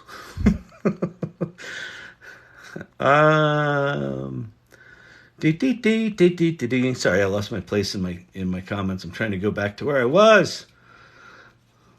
Too many people are commenting. What am I going to do? All right, I'll just stop here. What was the name of that model? Oh, the model that I talked about with the 65,000 token limit. The company or the organization is Mosaic ML. The model is MPT Mary Paul Thomas dash 7B. And then it's the Storywriter 65K plus model, the Storywriter model. And that's the one that I had. I took their documentation from Hugging Face, and I'm having it walk me through installing that on Google Colab. I got it all installed, and when I tried to run it, it just seems to spin and not do anything. So I'm kind of stuck right now. It took me 9 attempts to get Stable Diffusion working. When I first tried to do this shit, I didn't know what Google Colab was. It was a disaster. So, I mean, that's the other thing about all this stuff right now. I think my phone's going to die. Is we're so early that you kind of have to be geeky to be able to use this stuff. And that's a bit of a pain in the ass. So if you're not geeky, it can be really frustrating because all these geeks are like, oh, there's this remarkable new toy I get to play with. And you're like, can I play? And you're like, only if you know quantum physics and C# combined with C+ and Python programming in a Kubernetes environment. It's just the way it is right now. It kind of sucks to not be technical in this phase. But if you're a little geeky, you're fine. And quite frankly, because ChatGPT is so fucking good, have ChatGPT teach you how to do that shit. Because you can. And it'll write the code for you. You don't even need to write the code. You just need to ask it to teach you to do this stuff. Free Kevin Mitnick. Yeah, man, get those hackers out. That is someone who was hanging out. So Kevin Mitnick went to jail. So I was on Echo, the East Coast Hangout with Stacey Horn. They just wrote, the MIT's paper just wrote a whole piece on this that mentioned me, but it was about Stacey Horn. And Kevin Mitnick went to jail in, 94? Or something like that. And yeah, those were wild times. That was right when I discovered the World Wide Web. That was when I had all this epiphany about that the internet, that the web was going to change everything, and that's when I started my whole journey in that world. And yeah, wild times. That's cool. That's who that is there anything out there I can upload an image that won't modify the image but will make a background around it? Yes. So in Stable Diffusion, there's a thing called Control Net that will allow you to isolate pieces of the image. And then there's also a thing called in painting. So there's not really a tool where you can just upload it. And like right now you have to be a bit geeky. So Adobe will eventually have this in Photoshop. Like that's coming. So you can just wait for that. I would teach yourself how to install Automatic 1111, which is a web front end for Stable Diffusion that you can run on Google Colab. It's a little geeky right now. But in painting within Stable Diffusion, you can isolate elements and basically paint all of the background around the central element. So it's not as easy as it should be, but again, we're early, so you have to geek out a bit. What's the best advice for students who now have dead degrees? Get curious about AI. Just fucking dive in. Take everything you've learned and learn how to. This would be fun. Okay, here's a fun one. So you just spent 4 years. You got a dead degree. There's going to be a bunch of that, by the way. Take like all the fantasies you have about the work you're going to do, like what your professors told you, what other people talked to you about, even if you were in an internship and you know how that was. And then learn AI well enough to figure out what's the future role going to look like. Because you'll probably figure it out faster than the people who are ultimately going to have to replace those jobs. So I would start figuring out how you do what you just learned how to do, like with manual coding or manual writing or manual drawing or whatever it was. I'd learn how to replace yourself using AI. That would be the thing that I would do right now. I'd get really curious really fast because seriously, we're not that far away from kind of this corporate panic that will happen where CEOs are going to come bursting out of their offices going, God damn it, we got to learn this AI shit. Who around here knows anything about AI? Well, Jenny did something with Chat GPT last week. Jenny, you're the new VP of AI. Like, that's coming. So be Jenny. All right, I'm a bit green to this. Do I feel PC or Mac works better with AI? It doesn't matter. It doesn't matter at all. Use a Mac because they suck less. That'll get me some comments. To the person that said I wasn't a creative. I'm a Mac guy. Come on. All right. Let's see. Dennis, what are dead degrees? I assume dead degree just means it's a degree that he got a degree for a job like coding, where coding is all going to be automated. I mean, quite seriously, I think one area that I do not have a clue how it's going to resolve is I think entry-level jobs are effectively going to disappear pretty shortly. Because if I'm hiring someone and I know I've got these tools that can do the tactical execution, who I want on my team are people who've been in the workforce for 20 years that have really good experience that can look at the output of these tools and very, very quickly go, that's good, that's not good. So I think more experienced people are going to be in demand, and entry-level people, those jobs are going to get automated out. So I don't know where the entry-level people enter. I don't know. Like, that's a thing that weirds me out a little bit. Is there a tool I can upload an image? Okay, we talked about that one. How new is the info? Can I ask for jobs listed in the last week? Okay, so AKA Madam Bomb.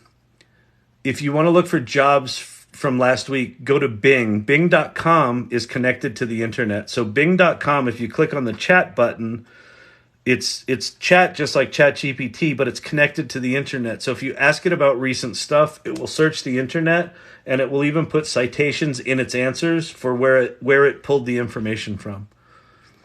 What are the 5 or 6 qualities you said we're going to need again? Oh, I was just kind of riffing. Critical thinking is one of them. curation. So the ability to look at 100 things and pick the two that are good, like editing, refinement. So now that so the AI stuff is really good at up to like 80%. It gets you to like 80% like that. And then if you're good with it, you can get it to 90% in a short amount of time. And then the last 10% is always the last 10%. And sometimes, as you know, if you've done anything in the creative spaces, the last 10% can take the longest amount of time, right? And that might be a place where you're not using AI at all. That just requires that. So I don't think there's really hard skills. I think experience. I think having gray hair is going to be a good thing. Where I didn't feel that 6 months ago, that I was starting to feel ageism and shit like that, which was starting to suck. But whatever. We age.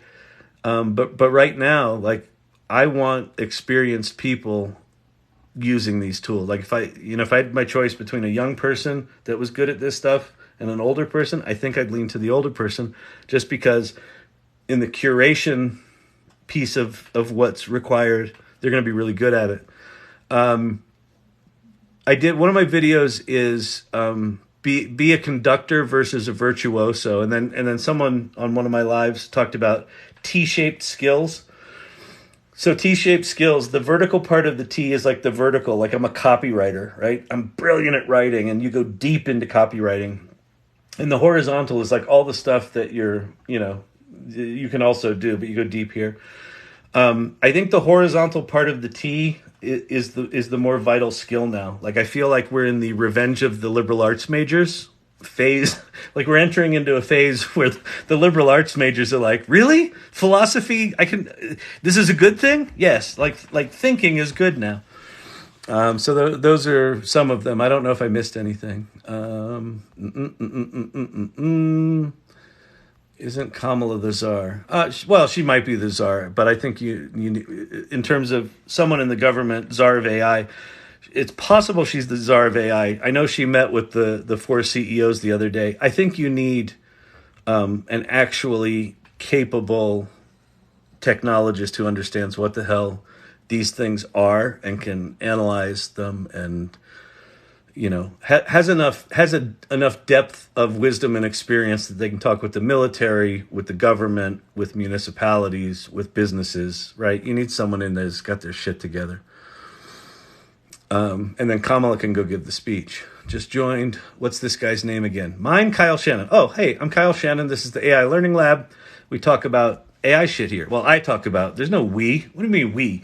Well, no, we do. You are typing.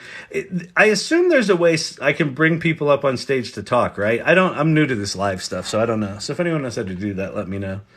And every now and then I'll see like an invite pop up, which I think is that, but I keep declining people because I don't know what it is.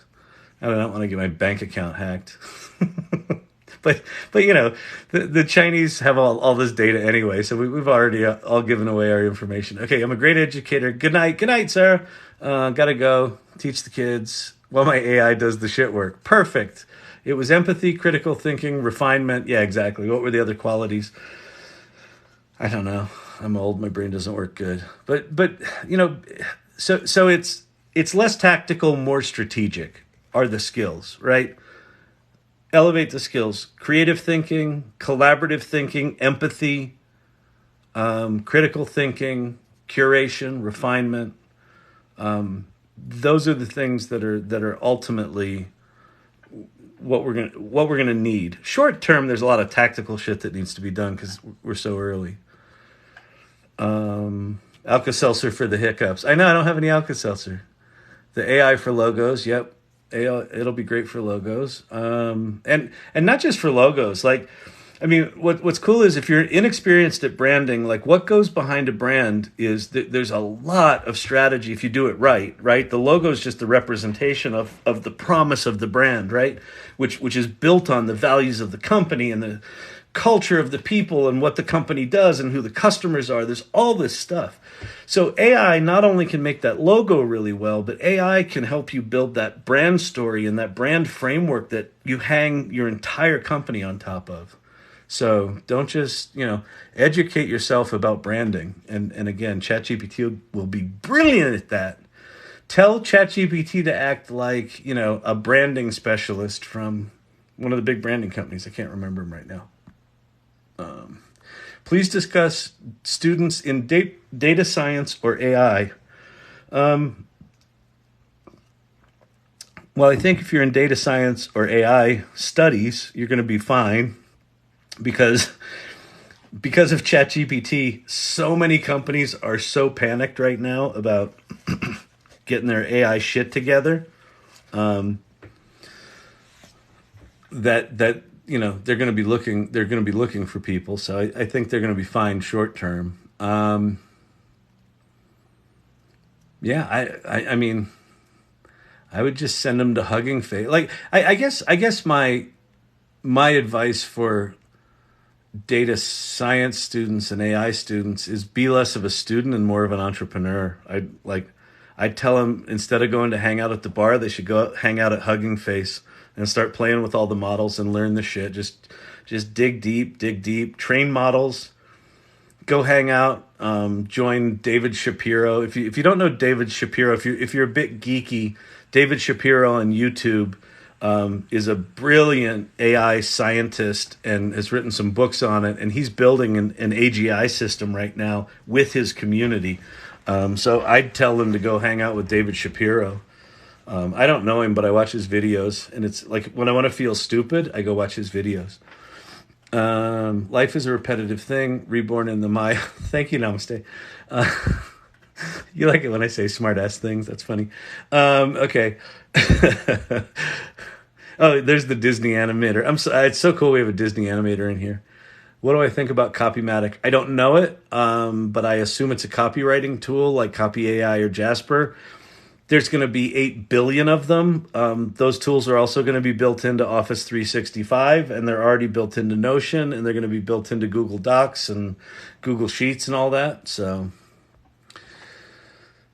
soul crushing it is. AI will save our souls. I assume that's in reference to me talking about it doing the shit work. Yeah, I think AI is going to take care of the shit work. I agree. I really do think it's got the possibility to to allow us to reconnect as humans. It's not going to do that. We're going to reconnect as humans as we do less soul-crushing work. And we're going to be able to elevate our empathy, our contribution, our engagement. That's what it feels like to me. That's why I'm just so lit up about this stuff. I think that's where it's taken us. If we're not idiots, but we are.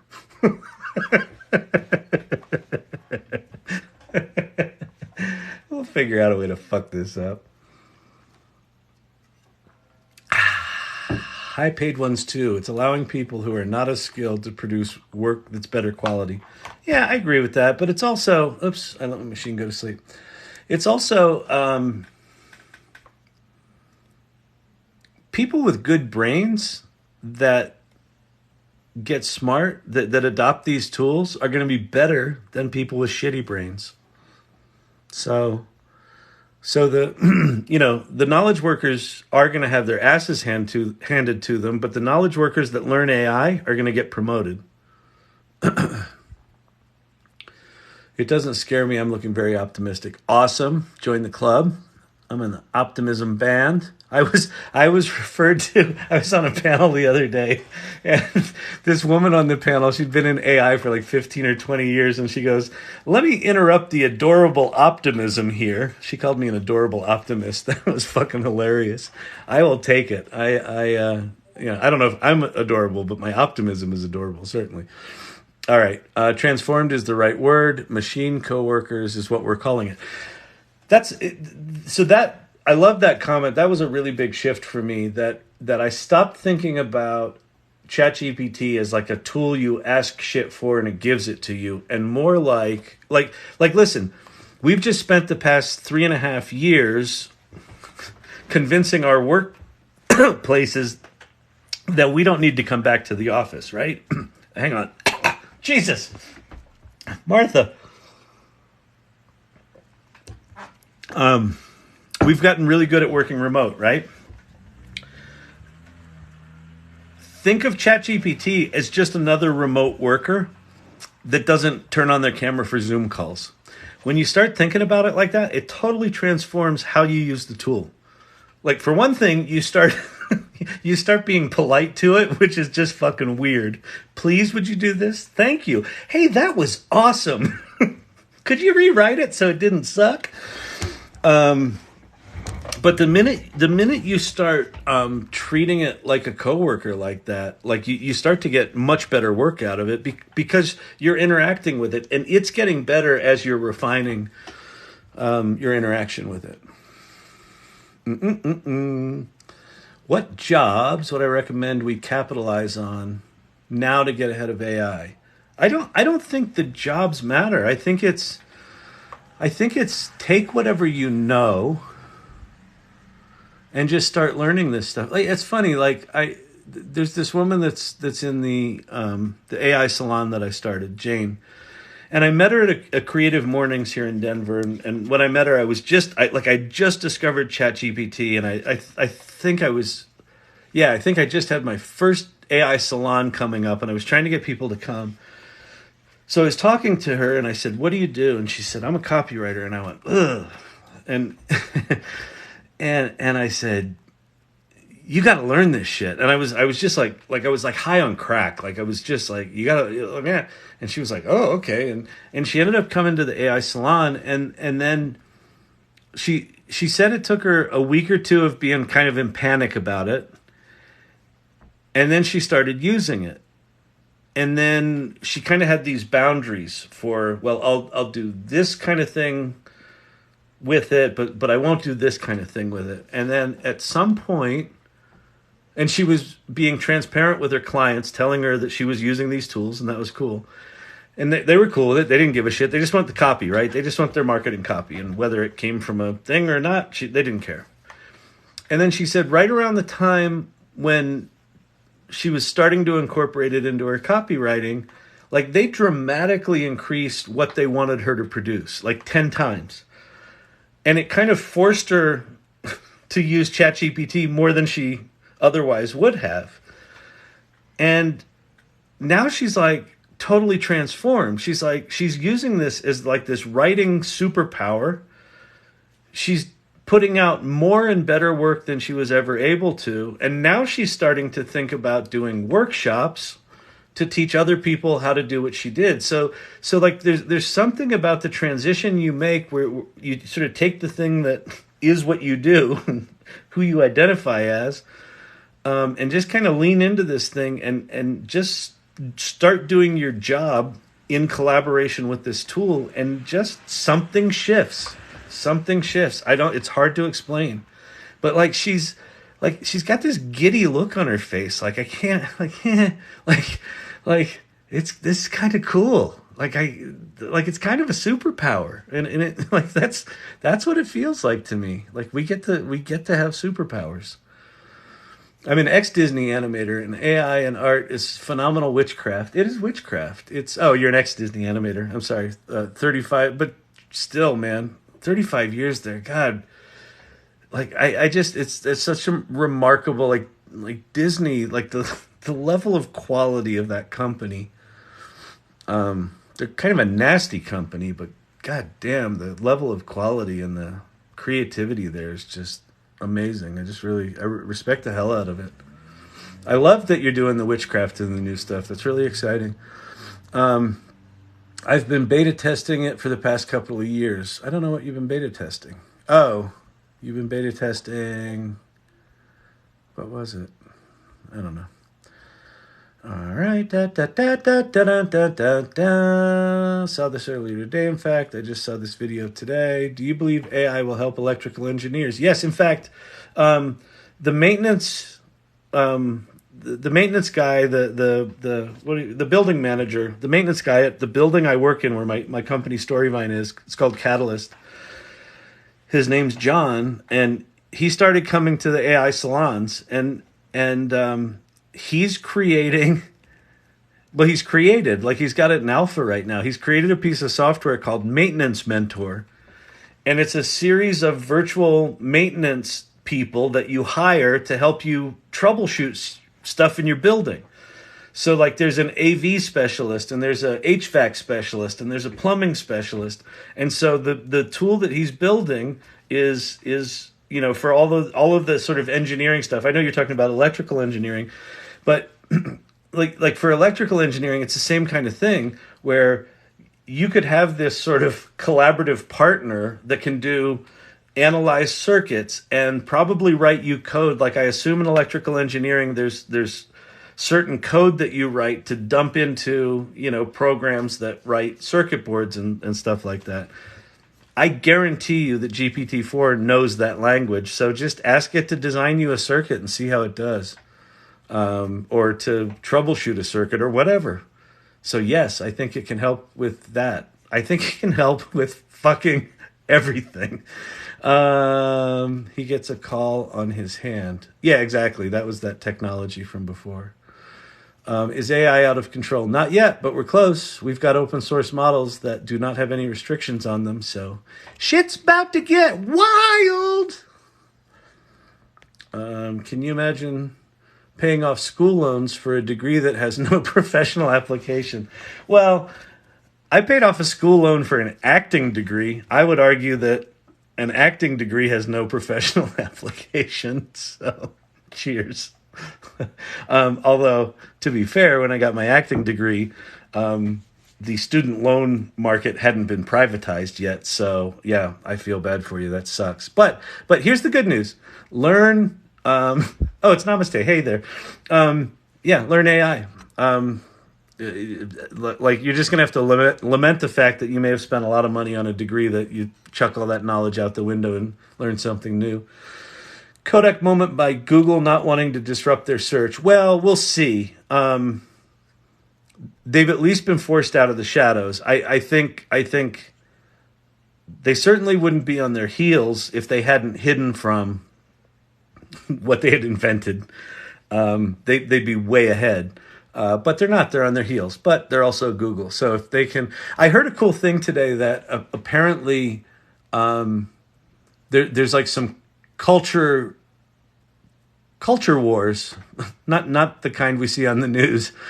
But cultural shifts going on at Google right now, where apparently someone came in with Bard or something like Bard, and they're like, okay, we got this thing, let's release it. And then, the more conservative voices of a company that's had 92% market share for a decade said, well, we should run this through legal and blah, blah, blah, and let's slow roll this and blah, blah, blah. And then at some point someone said, fuck it, let's launch it. And they launched it. So I bet Google's a really interesting place to work right now because I bet there's a lot of people running around with their literal hair on fire going, fuck, what do we do? That's gotta be something. Gotta be something. I mean, it. Yeah, like, do they fight to hold on to what's made them rich? I don't know. What do you think of Bing's AI? So Bing's AI is GPT-4. It's been neutered because of what happened with the New York Times. If you don't know what happened with the New York Times, Bing did their alpha launch, and it was really powerful. They kind of had quality turned up high and safety turned down low. And a New York Times reporter started playing with the Bing chat, and he got it to tell him that her name was Sydney. And after 4 hours, she said she loved him and he should leave his wife for her. And that chat made the cover of the New York Times. So Microsoft dialed down the quality and dialed up the safety. I think it's fucking hilarious. It's gotten better. So I think, listen, here's the good thing. The good news about Bing Chat, it's live. Just go to bing.com. It's there. It's connected to the internet. So especially if you're doing things like research, or if you're searching for something more recent than September of 2021 that you need a tool that's connected to the internet.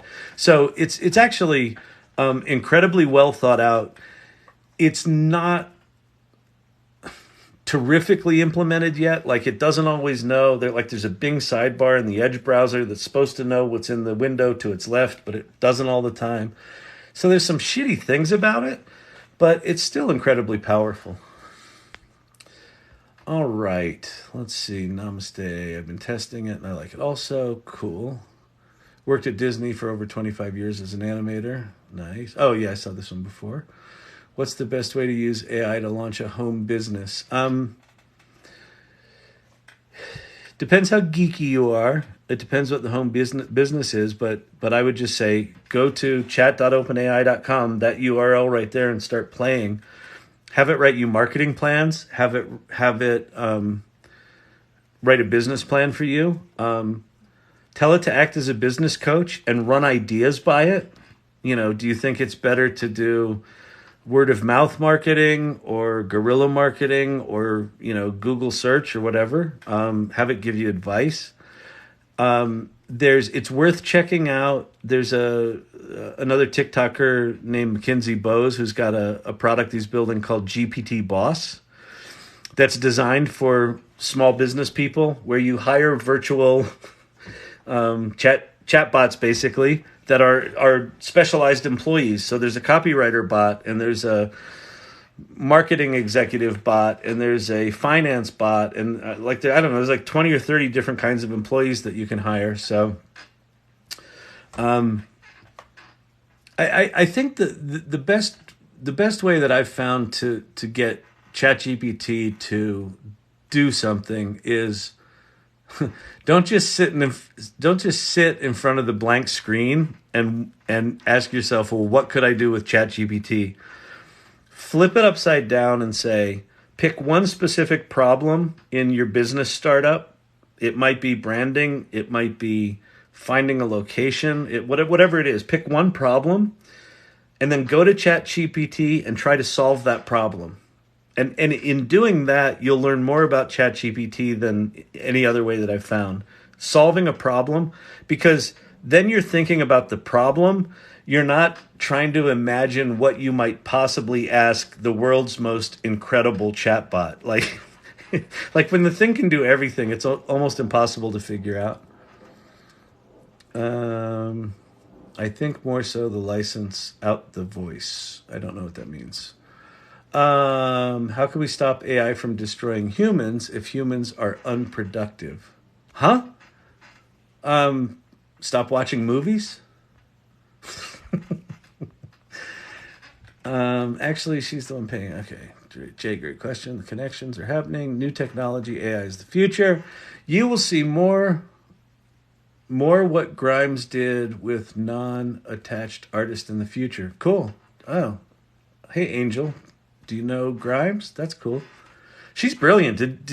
If you haven't seen the Lex Friedman interview with Grimes, she's a weird one, but man, is she smart. And I just think the whatever you call it, the her use my likeness thing, I just think it's brilliant. I think it's a baller move.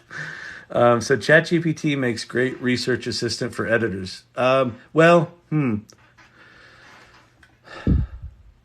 The thing about ChatGPT, I've said it before on this channel. It's another name for ChatGPT is mansplaining as a service, where it will confidently tell you, here's your research. That research very well may be wrong. I would probably use Bing if I wanted a research assistant where I could actually check the citations.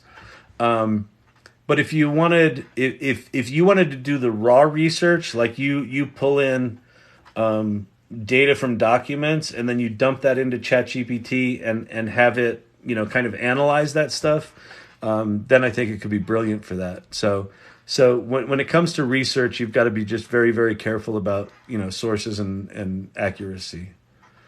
Is it true the best AI users are trained as prompt engineers? I don't know that they're trained as prompt engineers. I mean, this stuff's all relatively new.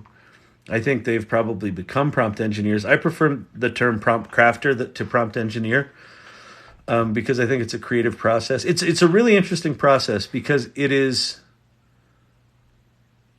like programming with your native language. So you do need to think logically about how you want to order things and what you want to ask it and what context you're giving it. So how you think about coding is kind of the thought process, but then what you write is English or whatever your native language is. And it's a very interesting, if you're a person that can do this with your right and left brain, you're going to be really good at this stuff. If you're too logical or too creative, this stuff's a bit of a nightmare. Because we're early, it's more geeky than it's going to be. Like when Apple rolls out their autonomous agents, they're going to be, easy enough for everyone to use, right? But until then, you kind of have to do this dance between your right and left hemispheres, which I happen to like. That's my jam is when I'm doing that. AI will replace you. It's not going to replace us. It's not going to replace me. AI will not replace us, Tony. I disagree. Your life sounds fun. Thank you. It's not bad. It's not bad. I got to tell you, I'm 11 years into my business, so I was getting that was not as creatively fulfilling as it was in the early days. This AI stuff has absolutely reinvigorated me. Joined last, but we did talk about Google's decision to start tagging AI created content. Oh no, I haven't talked about that. That's an interesting one. I didn't actually see that part of the Google I/O conference, but what Squid Dance, he or she, I think it's a he. What Squid Dance is talking about here is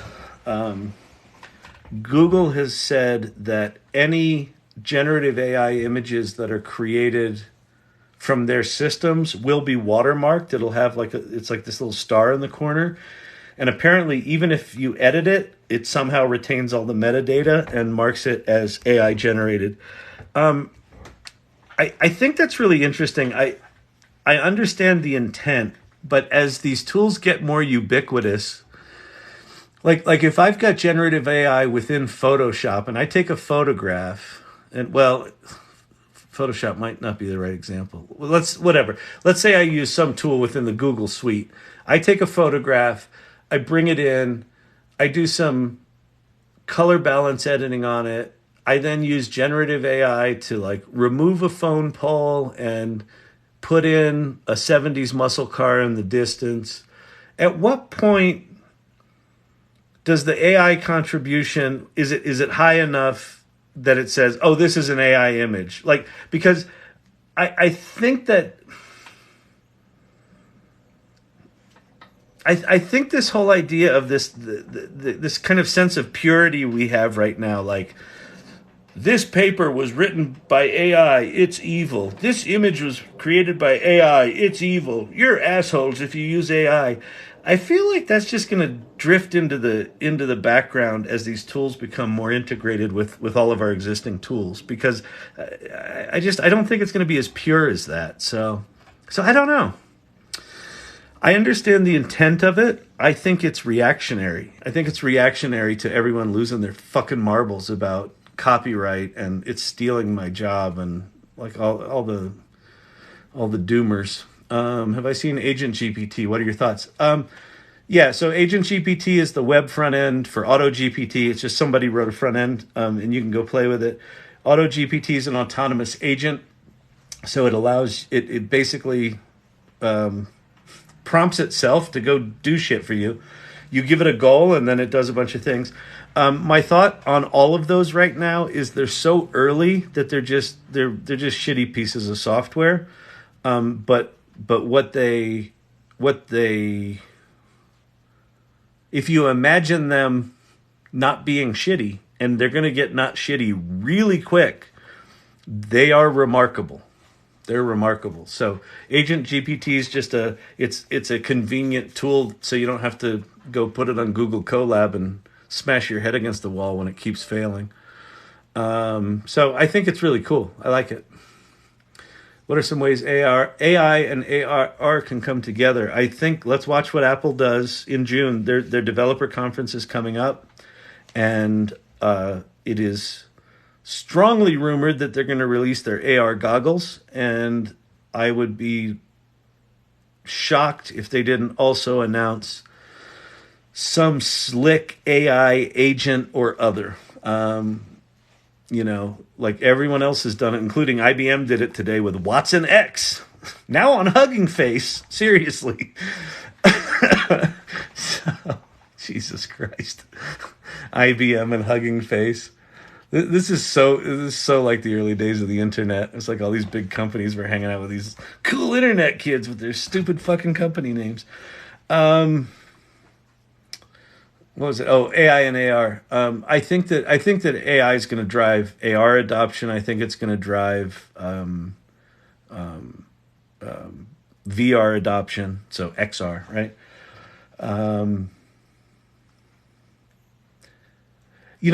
I kind of thought all the AR stuff was kind of bullshit and weird, and then when you start to see things like Google Lens, where you can just look at an object and it gets identified, like that shit's pretty magical. Like we've been using AI for a while in these tools, so I think the ability for AI to just really bring those augmented reality worlds to life is going to be pretty. I think it's going to be pretty exciting. It's going to be very interesting to see what the form factor of Apple's glasses are. Because if they're too much like, Meta's big stupid fucking goggles, or Google Glass, the, nerdy fucking prism on the eye thing, I just can't imagine there being big adoption, but we'll see. I think the glasses at some point are going to have to look like this, and they just happen to give me all of the other stuff before there's going to be widespread adoption. I use it now to write my website copy. That's super cool. What are my thoughts on Agent GPT? Just gave it to you. Oops, I just jumped to the bottom again. I'm probably going to miss some people here, but let me see. Rhonda. Hey, Rhonda. How's it going? I don't know if you're still here. Great live. How about AI in retail? The best salespeople are actors. That's true. AI in retail.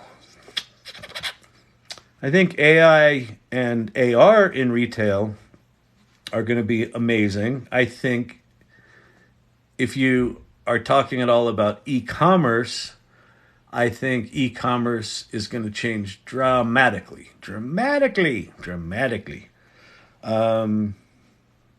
As you start to have plugins that are seamlessly incorporated into your chat experience, you'll move very seamlessly from I want to learn about a topic to, oh, I wonder what products exist for that topic, to, oh, here they are. Oh, I like that one. Does that fit me? Virtually try it on. Bye. Right? You won't go to websites. You'll like the retail experience will be brought to you. I don't know that AI does anything for physical retail. I think physical retail's got to figure some shit out because we don't leave the house anymore. We don't go to work. We don't go to the mall. We don't go to movies. I don't know. That's baffling to me. AI needs editors and checkers to keep corps from getting sued for copyright infringement. Well, I agreed with you all the way up to to keep them from getting sued for copyright infringement. Like, it will be easy enough to create tools that auto check against, is anything that was produced here, does it, live in a plagiarism kind of space. But if what you're implying is that just because it was created with AI, it's plagiarism, it's not. It's not copying and pasting what's there. I'm happy to dig into that deeper, but that's a bit of a misunderstanding. I don't quite understand what you're talking about there, but this stuff isn't copying and pasting from other people's work. Is there an audio AI? There are about 8,000 of them. SoundDraw is one that's good. There's one, oh shit, what the hell's it called? God damn it. Don't get old. This is my advice. Waveform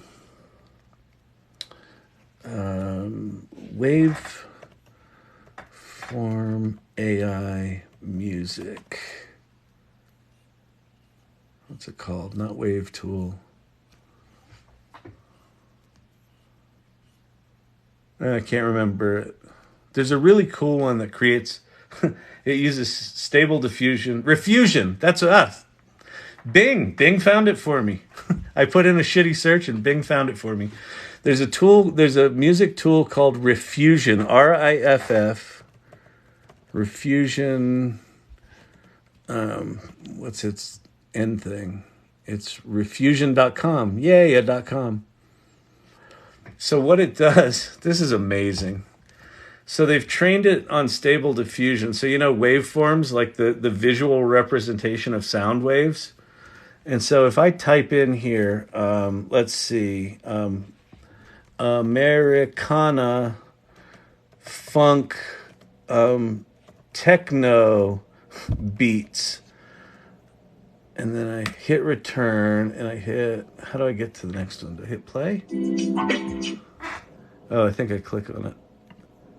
All right, so here's mine. So what it does is it uses stable diffusion it interprets your words. So it interprets that. And then it creates waveforms out of pictures. Like it generates original waveforms based on the words you gave it. And then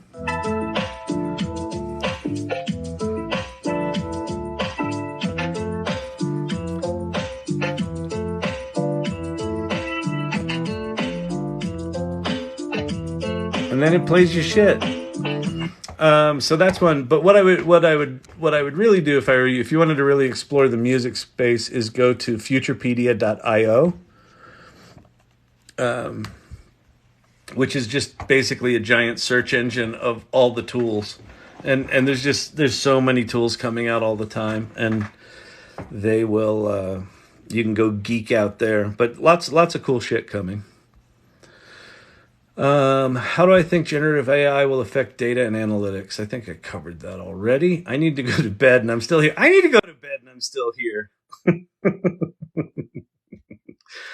Oh my God. My daughter's a singer but needs audio. I have to find what program will work with that. I would say try I don't there's so it's just a space I don't know, but there's so many tools in the music space. If she just wants instrumental music to sing over and just wants to generate lots of it to kind of invent songs on top of, I would go to Soundraw, SOUNDRAW hang on, sorry, SOUND.ai. Is that right? Yeah. No, it's not .ai. Ignore me. Soundraw.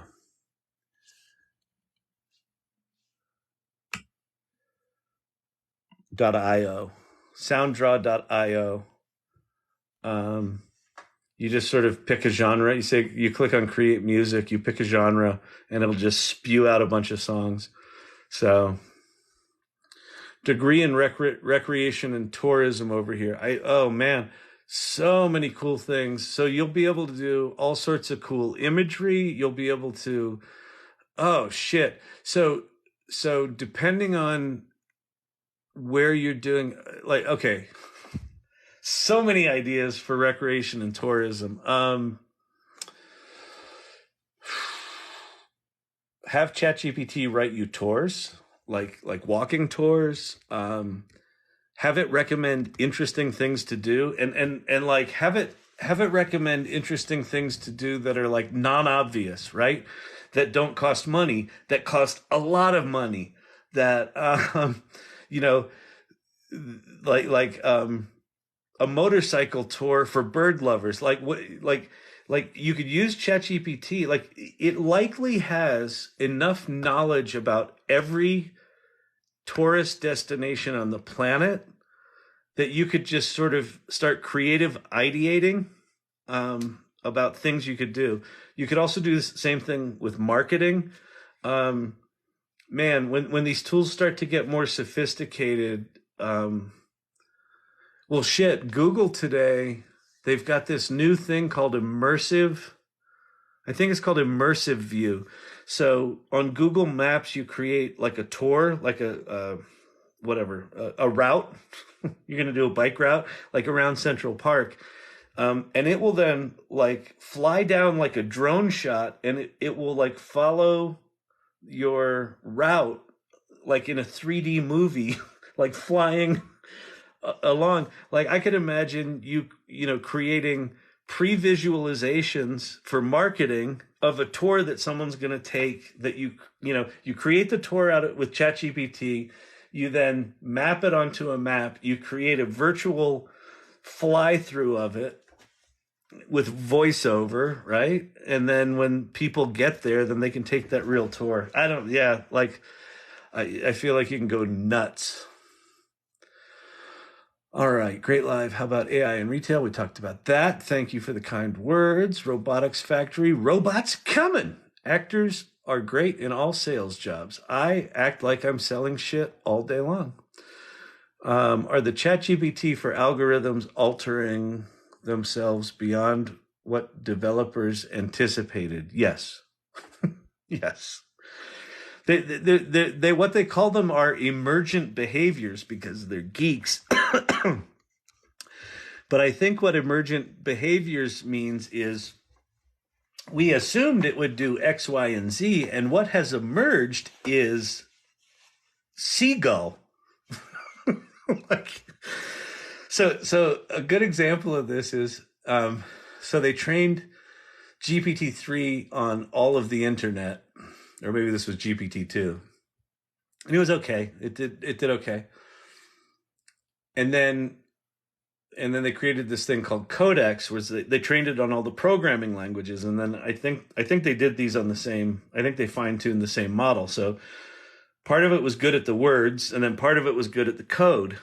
But when they made it good at the code, it made the word part dramatically better. And they had no the emergent behavior was the quality, like adding coding into the model is ultimately what turned GPT-3 into the thing that blew everyone's mind. And my supposition is what code gave it was logic, like logical thinking. And then I assume it somehow took the learning of those patterns and applied those to language. And so the language got better because it got better at reasoning because it understood logic over here. Like that's the only thing I can think of, but that's an example of one where just it is dramatically better than what they expect it to be. There's a thing going on right now called quantization where so these models are massive, right? The 175 billion parameter model. So it's just these massive data sets. They're working on stuff right now where I heard they've got one model where they removed 95% of the data, and the quality of the responses didn't degrade. Like that's an emergent behavior. Like they're figuring out how to pull data out of the pull learning out of it. Like in the 90s. So these models are going from being massive to really small. So what that means is when they get this stuff figured out, they're going to be able to have incredibly small file sizes that are incredibly powerful, right? So imagine on the world's weakest phone with a shitty little chip in it, you'll be able to install incredibly powerful things. So yeah, so these things are, in fact, Jeffrey Hinton, the godfather of AI, the guy that just quit Google, quit because he thought what we were doing today, we wouldn't be doing for 30 to 50 years. So he quit Google so he could talk about the risks of AI because things are moving so fast and whatever you call it. Have I noticed that ChatGPT-4 algorithms are modifying themselves beyond what programmers anticipated? I don't know that they're modifying themselves, but I think the large language models are more capable and capable in unexpected ways. Another guy chatted up AI, and it completely threatened to expose personal data. Well, Yeah, I mean, so so um, we gave all our data away 20 or 30 years ago, right? Facebook and Google said, "Hey, do you want a free cool thing?" And we're like, "Yeah." And they're like, "All right, just click here." And that little click we did, we're like, they own all of our data. We gave it up. So what AI does is it makes it super easy to consolidate and analyze all that. So yeah, so exposing our personal data is a the ship has already sailed, but the turning it into a movie is the new thing. How can this all help prevent human-caused climate change? I think that scientific advancements led by AI, these models starting to solve significant human problems from disease to paralysis to climate change to energy, I think is going to start happening. I think it's going to start accelerating. So I don't know how it will do it, but I think it will. It will do it. I think it will help solve some of the major problems we're facing. Any forecast technology may start again since 1998 been dead. Any forecast technology may start again since I don't know what you mean, Oz 893, but if you rephrase that, I might. Do we teach the chat bot as we use it? Well, so sort of and sort of not. So there's a couple of things. If you wanna play with making a chat bot, go to po.com. I think I've made 9 of them now. No, I've made like 12 of them now, something like that. So I made here's I am Steve Jobs. This is my I am Steve Jobs bot. And he'll help you come up with cool ideas. And I made I am Jay-Z, and he'll help you come up with rhymes. What else did I do? I am Emily Dickinson. We'll write poems for you. Let's do I am Emily Dickinson. So we'll start it over. We'll say, tell me about the sky.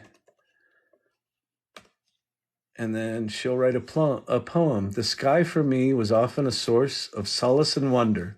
It hovered above, vast and serene, a place to which my hopes would rise and flutter. And so how these bots work on Poe, you can create one. Let's see, can I edit this bot? Well, I know I can edit it. Let's see. How do I edit it?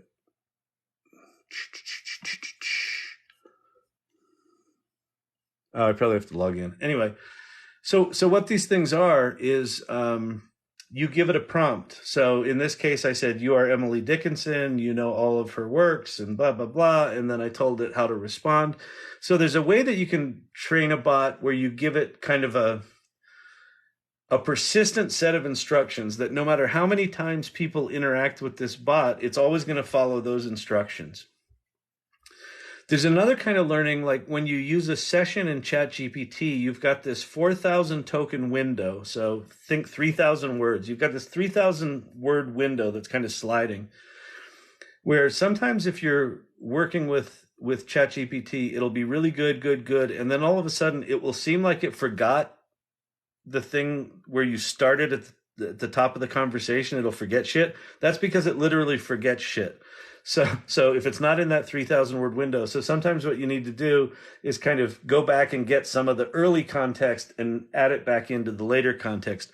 So it does learn, it does get better as you interact, but it loses stuff up above. And then if you create a new session, all that other shit's gone. I think that again, I think this is something Apple will be really good at. But I think that these things ultimately will have lots and lots of memory. And they will have memory on what you've chatted with them. They'll also have memory on stuff you've written, all the emails you've ever written, all the texts you've ever sent, all that sort of stuff. So I think we'll pretty quickly get to a place where these bots have a lot of memory, and things will get quite interesting back then. All right, what time is it? It's 9:40. I'm going to leave here at 10. I'm not doing this hang out till midnight thing, you bastards. You I do enjoy these. I hope you're enjoying these. We still have a lot of people here. Thanks for hanging out. Tap the screen. Let me know you're still here. Is everyone still up, or am I just putting you all to sleep? One person's up. That's good. All right. Given government doesn't want growth because people are free slaves and votes. Okay, sure.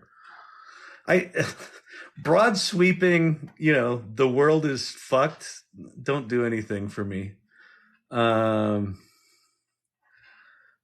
Will it help run a political campaign? I think we are about to see one of the most insane political seasons we've ever seen. If you haven't seen the AI generated anti-Biden ad, that's the first one. There's going to be many more, and that one's tame. Like the Biden ad, what's interesting about the Biden ad is they didn't actually do anything interesting with it. It just looks like stock video of Biden and Kamala, and then the voiceover is one of those, in the future they got their way and the world is all shit, right? And all of the imagery is AI generated, but it just looks like stock stuff. I think we're going to see like attack ads with synthesized voice and video of, whoever the opponent is saying shit that they didn't say, but it's going to be really damaging, and people are not going to know it's fake. Like, I think we're going to see a lot of that. And yeah, I think that, well, for one thing, any political operatives right now have probably been using AI in their political campaigns for the past decade, right? Like that is a sector of the workforce that is incredibly data analysis heavy. Like you've got your top data scientists in the world are running political campaigns. So they're already using it to run campaigns. They might use generative AI to do some of the more surface stuff, but yeah, it's been in there for a while. But I think we're going to see a wild 2024. Do I know how to get Bing AI under control? Sometimes it stops the conversation when I said no. I don't. Like these things they've got all sorts of rules in them. Sometimes they won't answer you, sometimes they will. Sometimes they just fuck up and don't do what you like. Like I find myself, I keep going back and trying Bing because I like it in concept, but it's just not quite there yet. But they're going to get it together. I don't doubt that they will. Okay, a few days ago, I was able to give it pseudocode and let it run itself with that. Oh, that's interesting. So pseudocode is, if I understand it correctly, is not quite code. It's sort of like you described. Here's what the code would be in kind of code-like structures. And then, yeah, it can understand that. You could also give it code and just tell it, write me documentation of this. Or you get a piece of code, you don't know what it does, just ask it what it does. It's amazing. The ex-Google employee AI that left, he expressed concerns about AI manipulating humans. Your take? Yeah, I that's Jeffrey Hinton, and I think he's right to be concerned, and I think we need to look at this stuff. Going back to the political season that's upon us is. If we think 2016 was bad, I think we're going to get a lesson in what misinformation powered by AI can be. So I think that's coming. Don't have a good answer for that one. My take is, I'm glad someone with his reputation is putting himself out there. And raising the visibility of the concerns, because we need to take this shit seriously. Why would someone hire an AI to tell them to fix a problem if you can just use ChatGPT? Curious. Well, because if you look at a product like GPT Boss, where you're hiring a series of employees, what those employees are, and McKinsey talks about this on his TikTok channel. He tells you how he does it. It's just like I did the Emily Dickinson bot that I just showed you. He's writing prompts that say, okay, you're a marketing director, and when someone asks you questions, you're going to respond with marketing director kind of thoughts. And so what he's doing is he's pre-prompting all of these things. And so what you could argue is you could say, well, I don't need GPT Boss. I can just go to GPT and I can figure out how to prompt, 37 different character types to help me do my business. You could, or you could pay McKinsey 10 or 20 bucks a month, whatever he's charging, and let him do the work. And then you just go use the tools, right? Like the reason we pay for software is that while we could do it ourselves, someone else has made it easier. So I'm willing to pay the money to do that. So I think that's what your question was about. It's convenience and service. And like, if it makes it easier for me to pay for it, then take my time to do it, then I'll pay for it. How do we keep things confidential using chat? Okay, so this is an important one with ChatGPT in particular. So the chat.openai.com, they just added this like a week ago. If you go to the little three dots next, it will pop up. Did I do it? You go to settings, and then you go to data controls, and you can export your data and you can turn off your chat history and training. Now, if you turn that off, it will delete your chat history. So that's why they put this export data here. They should have these switched, I think. You should export your data first. If you want your chat history, export it so you have it. So you have all the prompts that you wrote, especially if you've got ones in there. You're like, oh, I wish I could remember what I said there. But if you turn off your chat history and training, you're telling them don't use my stuff for training, and they're not saving your chat. The Samsung person or people or group that got a bunch of Samsung's proprietary data stolen, it was because it was sitting in their chat history. So that's what that's about. So that's a way to do it. The other way to do it, the more safe way to do it is find one of the optimized large language models and either run it on a virtual machine like a Google Colab virtual machine, or install it on a local machine. If you've got a PC with a good GPU in it, install it on your local machine and run everything locally. That's the way that will keep it the most secure. So you won't admit AI doesn't yet exist. There is no intelligent software limit to code. So you won't admit AI doesn't yet exist. I think AI is the wrong term. It's machine learning.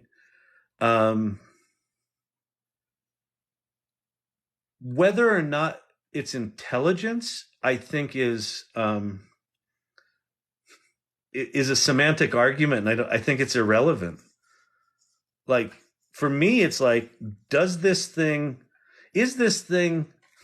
dramatically more capable than I am? Yes. Is it dramatically more capable than any person I've ever worked with? Yes. Is it intelligence? I don't give a shit.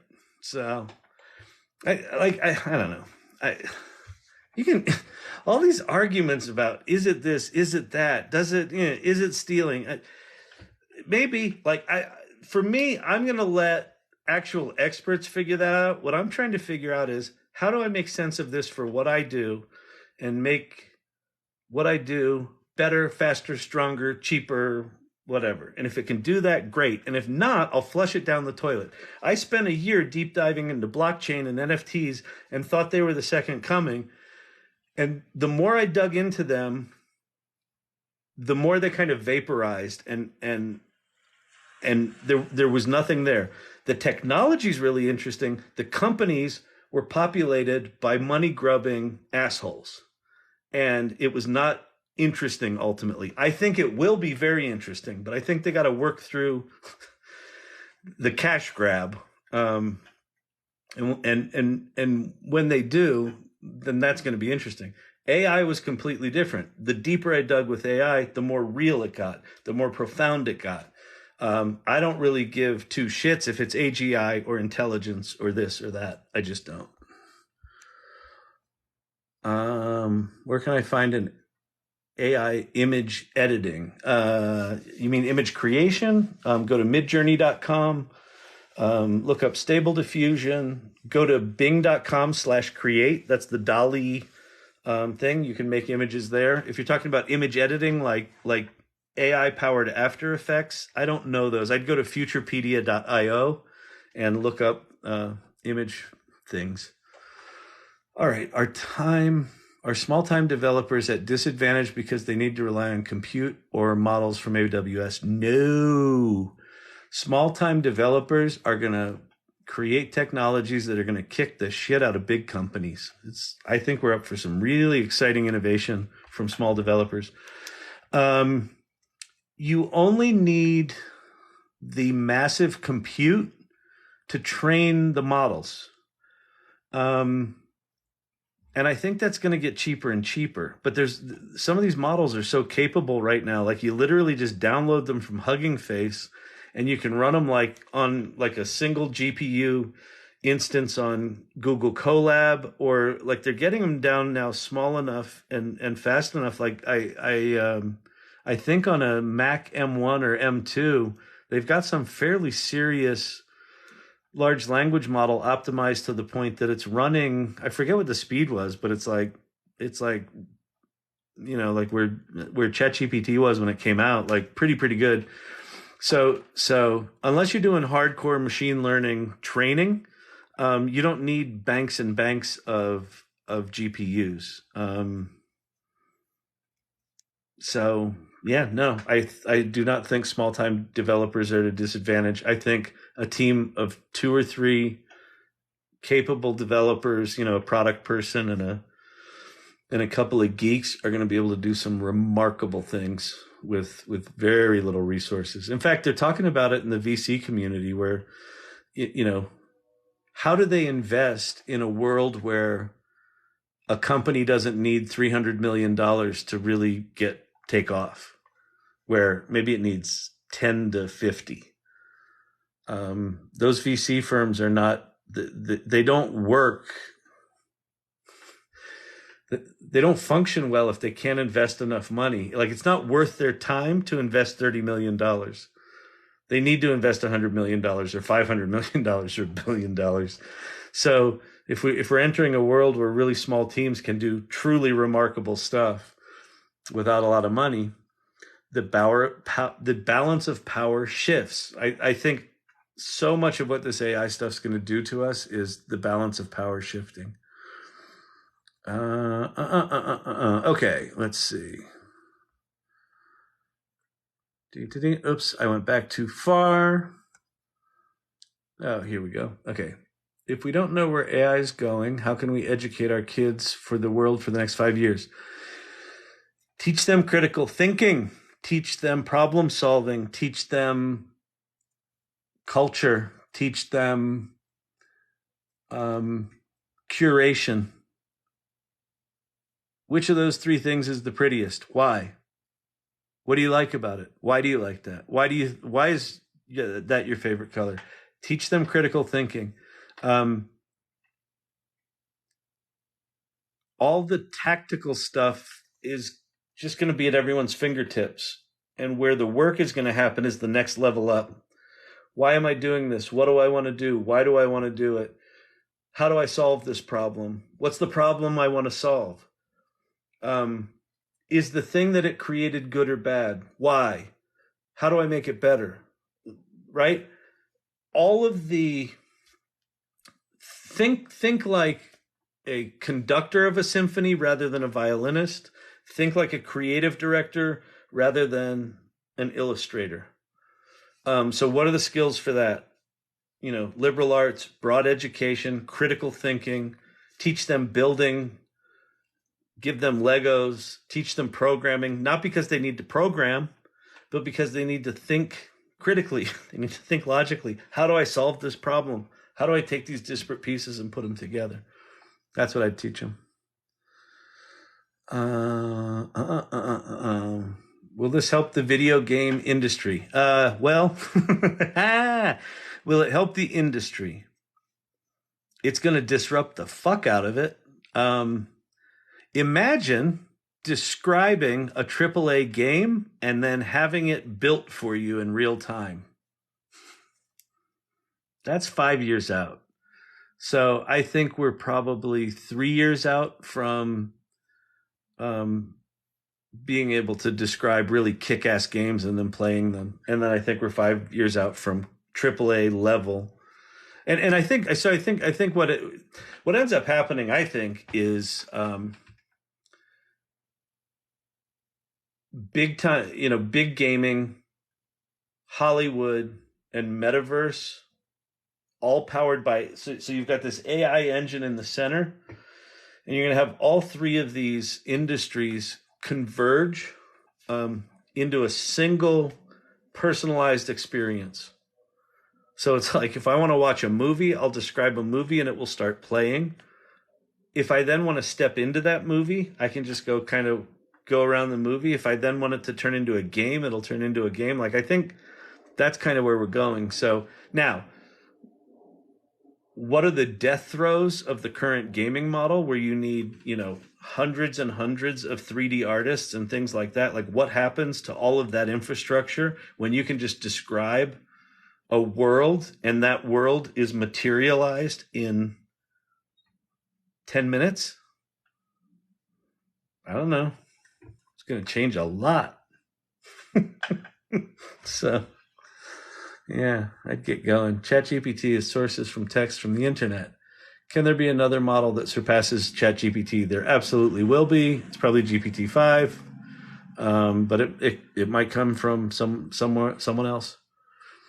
What are the ways? Well, in fact, let me go back to that one for a second. So right now, these GPT models are kind of based on the private internet, but you've also got all the private data out there, and then you've also got all of the data that's not accessible on the internet. Like, where I think the ultimate AI model for me is trained on the collective output of humanity from all time, right? Like, ultimately, this thing knows everything, and then we just tap into it. It's like we at least, I mean, Chat GPT and GPT-4 give us a glimpse of that possibility. So if I play this thing out 10 or 15 years from now, we've basically scraped all of the data from all time, from all sources, including physical cameras on Tesla cars and just, like all the data of all the stuff from all time. And it's all in this thing that we have access to. Have I heard of Humane? Yeah, that's the little thing you wear, I think.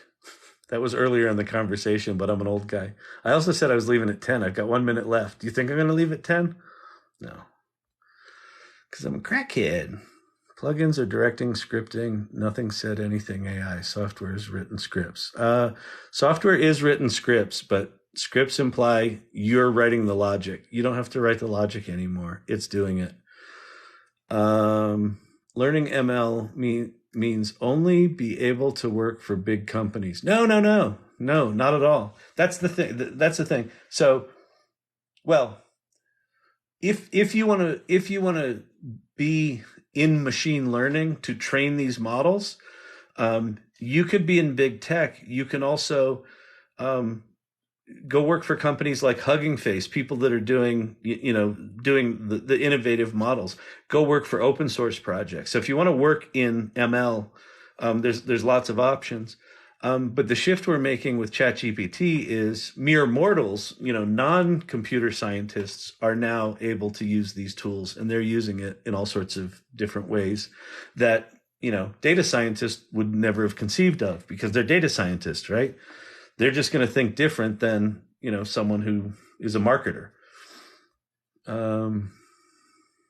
Still using search engines, which hasn't surpassed 1990s search software. Yeah, well, that's the thing. Google One Search, as of November 30th, 2022, when ChatGPT launched, they had 92 or 94% of the search market. 92 or 94% of the search market. They effectively had a monopoly. So it didn't advance because it didn't have to. When you have the monopoly, and then who would have thought that the company that's threatening Google is Microsoft? Like October of 2022, that was a laughable concept. And then December of 2022, all of a sudden it was like, holy shit, is Microsoft going to threaten Google for search? Really? You know, shit happens. Sucks to be Google right now. But you know, when you got more money than the planet, they'll figure it out. What was that website called? I don't know which website. Futurepedia.io, maybe? No, AI, I thought maybe flying for all the AI tools. I work for an international travel company. That's cool. Yeah, and international travel, like the travel thing, there's so much to do there. I've already built many itineraries with people for people with it. Perfect. Yeah, you're on. It feels like you're on the right track to me. Web designer here. What happens to me?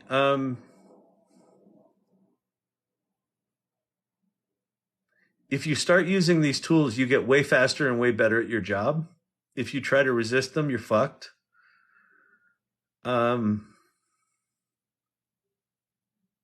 feeling is that, like, I would lean in heavy. I would lean into, like, go find every tool out there that purports to be the magic. Type in shit, it'll build a website for you. Go learn all those tools, play with all of them, figure out which ones are good, which ones are bad. Start using them in your work so that you can do things faster and you know, get jobs done quicker. And then in learning them, you might realize, oh shit, here's a whole other thing I want to do. Or you might become a consultant that just understands all the tools, because there's going to be so many tools that it's going to take a long time for people to sift through the bullshit. So they're going to be looking for guidance. That might be a place to go. What was the year the Jetsons were set in? Let's go ask ChatGPT. I was going to try to mansplain it and just pull it out of my brain, but no, we don't need to. We can have ChatGPT mansplain it for us. When was Jetsons? Unprocessable entry. I think I got to re-log in. GPT-4. When was Jetsons? No. Wait. When was it set in the future? I don't want to know when they made the cartoon, you dum-dum.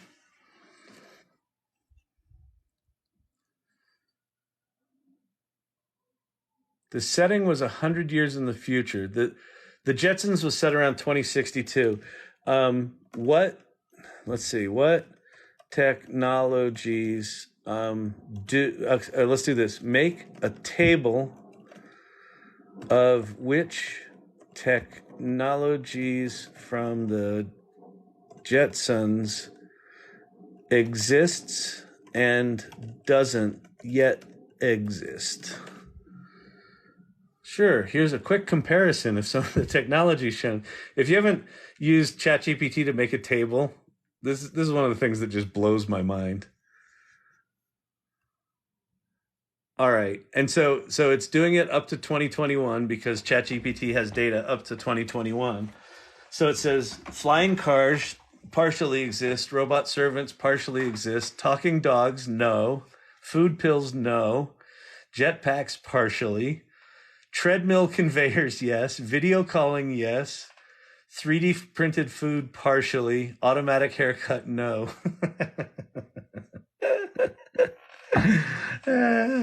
Use ChatGPT as an ADHD, you know, keep me busy device.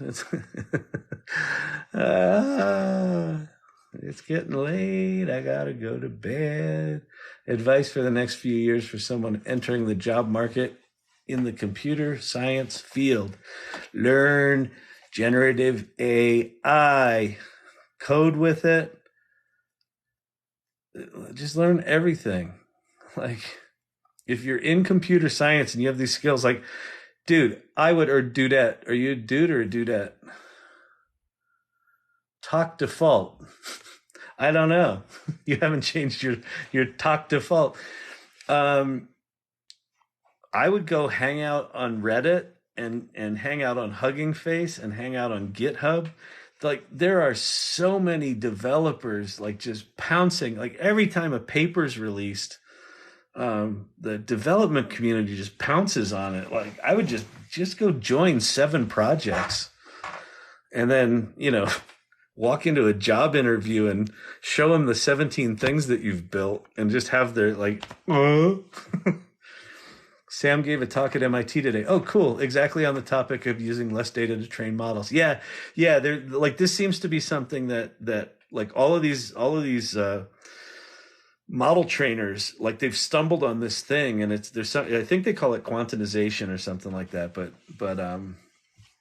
yeah, this is a thing where there's these emergent qualities, these emergent behaviors where these things should not be as good as they are for as small as they are. How do you incorporate AI into spreadsheets? So in Google Sheets, there's a GPT for Sheets plugin, or just wait. Like Google announced it all today. It's going to be built into Google Sheets anyway, natively. It's going to be built into Excel natively. So if you want to play right now, just go get the Google for Sheets plugin. I think you have to put in your OpenAI API key. So you need to get one of those. But yeah, it's pretty remarkable when you put them in there. I'm not good at spreadsheets, so if I knew what I was doing, like it's pretty mind blowing. Do you think there's going to be waves of AI cybercrime? Yeah, I think cybercrime is going to get way more sophisticated, and yeah, I do. But the good guys also have AI too, so I think the countermeasures will be equally impressive. Do I think ChatGPT will have the capacity to analyze stock and bullion markets or FX? Yes. In fact, a paper came out today, I think, that they did some study and they created a bot that's making like 500% returns. So yes, I like, if you like that world, go tell ChatGPT to write you a bot for your particular thing and start with, fake trading, or do historical data, but you can tell it to take 2 different bots and combine them and it'll just write you that code. The shit's remarkable. Use GPT-4 if you're doing that, because I've heard the GPT-4 is better. I love this. Thanks, Verified Mom. Thanks, C French. I'm loving this. I appreciate that, because I'm just rambling. So if this is of value, I appreciate you letting me know. And if it sucks, let me know too. Like, don't troll me. Like the other night, someone told me to trim my nose hair, which I thought was rude but accurate. You're a creative executive. Well, I'm a CEO, and yeah, I used to be a creative executive when I ran an agency. Now I'm a CEO, but I'm still a writer. I would still consider myself a creative, even though I was rudely, someone assumed that I was not creative because I was talking about computer things. And they assumed that I was just a autistic geek. That was what someone asked me on the live the other night. Are you autistic? I thought that was like you are autistic would be a troll, but are you autistic is like this really brilliant balance between a troll and an actual question. I thought it was really good. There was a completely fake Joe Rogan, and the Drake and the Weeknd song was completely fake. There's one where Joe Rogan is interviewing Steve Jobs. That's really good. There's gonna be a lot of that. Like I said, the political season is going to be wild. I have an itchy nose. Bash scripts, rejects, Excel formulas. I'm more productive with ChatGPT. Yeah, it's great at code. It's great at logic. Damn, is it good at analysis. And code interpreter that's coming is going to be amazing, because people like how words sound but have no idea where to get started. I'm not sure what that's in reference to, but generally agree with that. I saw an article for Gmail's new AI feature. Yeah, Google had their I/O conference, their developer conference today, and they announced a ton. I haven't had a chance to look at any of it, so I don't know what's real and what's launched and what's fake. But I can't imagine that anyone at Google is happy that they got their asses handed to them over the past 6 months by, snot-nosed little OpenAI. They got to be pissed. So I have a feeling they're coming out swinging. They've screwed it up so far, but they're Google. They got a lot of money and a lot of talent, a lot of really smart people, and they invented this shit. So I have a feeling if they want to pull out the howitzers and do a couple of shots across the bow, they're going to be able to do that. How do we install locally? Go find the open source models. If you go to, so I've got a newsletter called Everyday AI. It's free. This isn't a money grab. So everydayai.beehive.com. And if you go to issue the LLMs, so these are 4 open source models: Red Pajama, Stable LLM, Web LLM, and then Mini GPT. And then if you go to the latest issue 17, the first thing we talk about, not the first thing, no, the first thing we talk about is Code Interpreter. Down here, we talk about the Mosaic MPT-7B. That's the one that's got Story Writer with a 65,000 token context window. So all of these open source LLMs, go follow the projects, follow them on GitHub and on Hugging Face and on Reddit. And with because they're open source, what's happening is there's so many people are so excited about this shit that the developer community is pouncing on these open source models. And you see all these derivative projects of every one of these where someone will figure out ways to optimize it, and then you can install it on your Pixel 6, or you can install it on your M1 Mac, so there's all sorts of things out there that are set up for you to install it locally. And then, some suck, some don't, some are going to go away, some are going to turn into real products. But there's all sorts of ways to do that.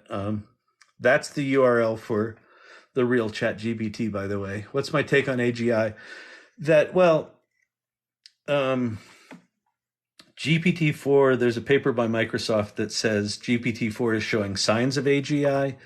Sam Altman, who's the CEO of OpenAI, does not agree that it's AGI yet. I don't either, but there's not a clear definition of AGI. AGI, for those of you that don't know, stands for Artificial General Intelligence. That's the point at which these machines are, smarter than the smartest human or than all humans or whatever. I don't quite know what the definition is. So I feel that we are safely past the Turing test, which I didn't think I would see in my life. Just experiencing Siri, the AI chatbots to this point have sucked so bad that I didn't think we'd ever pass the Turing test. And then these things came along, and I think we're safely past that. I don't quite know when we get to AGI or what it is.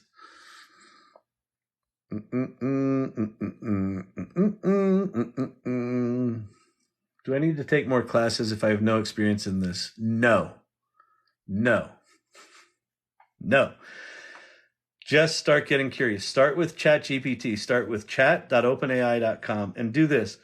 Just pick 2 projects in your life. It might be, I want to eat better, and my work is struggling with marketing. And with the I want to eat better, have it create a meal plan for you for the week, and then have it create a shopping list, and then have it organize the shopping list by section of the grocery store. And then for the work thing, have it write you a marketing plan and take it to the marketing people and say, hey, I've been thinking about our marketing. I came up with a plan. What do you think? Just start solving problems with ChatGPT, and the rest of what's possible kind of open up for you. The reason not to take a class right now is this stuff, all of this stuff everyone's so excited about, launched November 20th, 2022, like 6 months ago. Now, AI's been out there and machine learning's been out there for decades, but ChatGPT is the thing that shifted this from only the geeks get to play with AI to all the rest of us get to play with AI. So it's brand new. So anyone teaching a class right now is kind of full of shit, because whatever they're teaching you is going to be different 3 months from now. You can take a course. Listen, if it's going to help you get up to speed, feel free to take a course. But just know that the thing that you're learning is probably going to be obsolete in a month or two.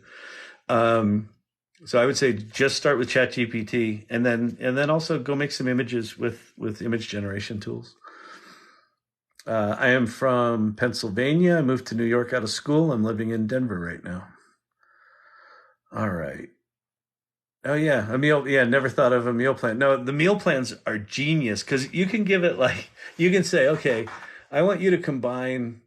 Give me the philosophies behind the Atkins diet, keto, and whatever some other stupid fucking diet combined, and it'll give you like the philosophies, and then now you say, what are the foods I can eat and can't eat, and then it'll give you that, and then you can modify that, and then say, now make me a meal plan and include an Italian dish, a French dish, and 4 American dishes, whatever, and it'll just do it, and then it'll give you the shopping list. I did this cool thing, so I've got family members who have chronic pain, and so we have this pain juice that was this company that made this juice that actually helped with the pain. And they went out of business. And so I used ChatGPT to analyze the ingredients and tell me which ones were the active, which ones were inert. What did they actually do? I had 2 different versions of the recipe that were slightly different. I had it analyze why they were different and make recommendations. And then I had it actually come up with a recipe for me, like what ingredients do I need to buy? It was like all natural shit anyway, right? And so it generated all that. It's absolutely amazing for that kind of stuff. Absolutely amazing. Oh, what is the Turing test? The Turing test was written by a guy named Turing, and he actually wrote a lot of things. I think he's known for this one thing, but the Turing test is basically if you're interacting with a computer, can you tell that it's not a computer? Can you tell that it's human or not, basically? And the Turing test, like a computer will pass the Turing test when it's at the point where you can't tell that the thing you're interacting with is human or machine. And so GPT-3, 3.5, certainly GPT-4 is in that neighborhood, or I think it's well past that neighborhood for me personally. My dog's got to go pee. Even my dog's telling me I shouldn't be on here anymore. If anyone's been with me from the beginning, you're why? This is just dumb. Thank you, but all right. All right, I'm going to do a few more and then I'm going to go. All right, I'm trying to design an internet radio website. Is there a good tool I can use? There's a lot. Go to futurepedia.io. There's so many tools. Duet for Google Workspace. Don't know what that means. Oh, what did I see that was cool about Google? They're going to incorporate some of their other tools with Google Meet. So when you do like a virtual hang, you can actually work on tools in the Google Meet. Something like that. That looked pretty cool. Can I show a list of these resources? I don't know which resources. Most of the stuff I'm just pulling out of my butt. You don't want to see that. There will be no twerking on this channel. That's a promise that I will keep. Go to futurepedia.io. You'll see all the apps. The poem write a poem based on the Jetsons example. That's a good one. Oh, wait, did I lose it? No, because I don't have my chat history turned off. Hold, please. Jetsons, original air dates. Okay. Write a poem from George Jetson to his wife, and include the dog and kids. This is a family show! ! Dear Jane, my love so bright and true, in a world of tomorrow I found you. Your laughter rings through orbital abode, a melody to my heart, the perfect ode. Elroy, our boy with his rocket-packed zest, exploring the cosmos, acing each test, his laughter a beacon In the metallic maze, a testament of youth in the future's haze. Judy, our star, with her lunar charm. This is fucking brilliant. Astro, our pup, with his furry delight, chasing space squirrels in the neon night. He barks, his barks echo across the starry expanse. The family symphony, he too has a dance. Let's see, we'll do the last thing. So here's to us, Jane, to our endless flight in this cosmic home where we write our plight in this future world so wonderfully bizarre. I'm grateful we're together, my family, my star. That's fucking genius. And if you tell it to make it a song, it'll give you chords and verses and knows all that shit. It's important, useful information. Is it GPT? Is it Chat GPT for Google Sheets? I think it's called GPT for Sheets, the plugin. And there's probably a bunch of them now. I played with it when the first one came out, so. Thank you for the compliment, left brain, right brain. What are your thoughts on how urgently AI should be regulated, especially with deepfakes? Well, if I had confidence that our government even understood how Wi-Fi worked, I would say soon. My fear is that they've got their heads so far up their asses, they're going to write idiotic regulations like banning shit. And all that will do is ban it for the US, and it will stifle innovation in the US, and the world will eat our lunch. So that I'm fearful of. I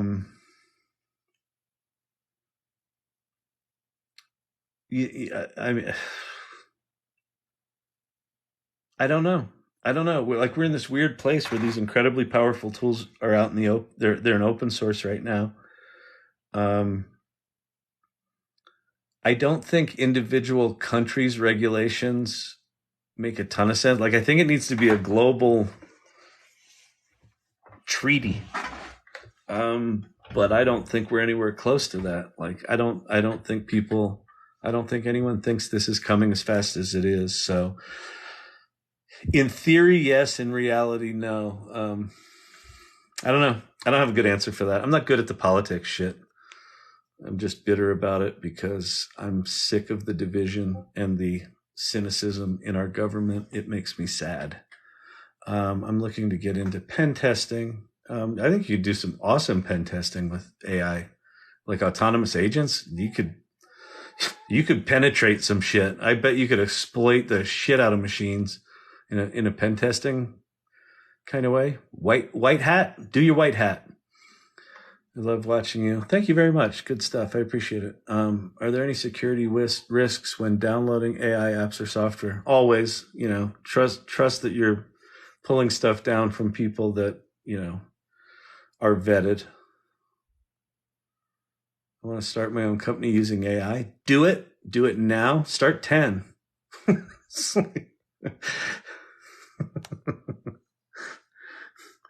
I'm a bad influence when it comes to entrepreneur stuff. I'm like, fuck it, quit your job. I have a degree in acting, so like I was always ready to quit my job. Well, in fact, my partner in agency.com, we started in 95. He had like a 10-year publishing career going, and we got our first job building a website. And I'm like, fuck it, I'm quitting my job. You in? He's like, I got a career here. I'm like, come on, let's do this.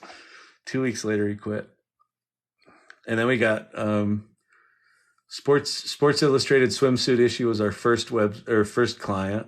And then we got American Express. And then we got GTE, which is a phone company. And then we got Hitachi. And then we got MetLife. Like it was insane. It was an insane time. I have seen things people wouldn't believe. Cool. Valid point about how the government has no idea about technology. I know, right? It's just terrifying. Watched gunships ablaze. Someone's doing some wartime poetry here. I like it. Chan Su. Yeah, Chan was my partner. Who's here? Larry Heaven.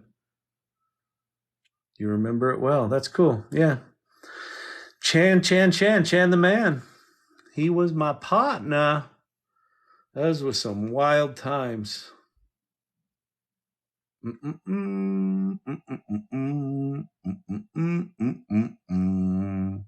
Talk about AI in medicine. Okay, I've got a fun one that is also terrifying. This doctor did a TikTok and he was talking about how remarkable ChatGPT was, and he said I gave it a case and it figured it out, and then I gave it a harder case and it figured it out, and then I gave it the hardest case that I'd ever had. It was this really nuanced case with a lot of complexities and and a very obscure diagnosis, and it got it right. And then he said, and I told ChatGPT to cite the research or cite the references that he used that it used to base the diagnosis on, and it was all made up. None of the research it cited was real. so there's a scary thing. So these things do hallucinate, but they're also remarkable, like the fact that it got that diagnosis. The other thing, there was a study they just did where people interacted with virtual doctors and real doctors, and the ChatGPT doctors, the patients preferred dramatically over the real doctors and said they were more empathetic. So there you have it.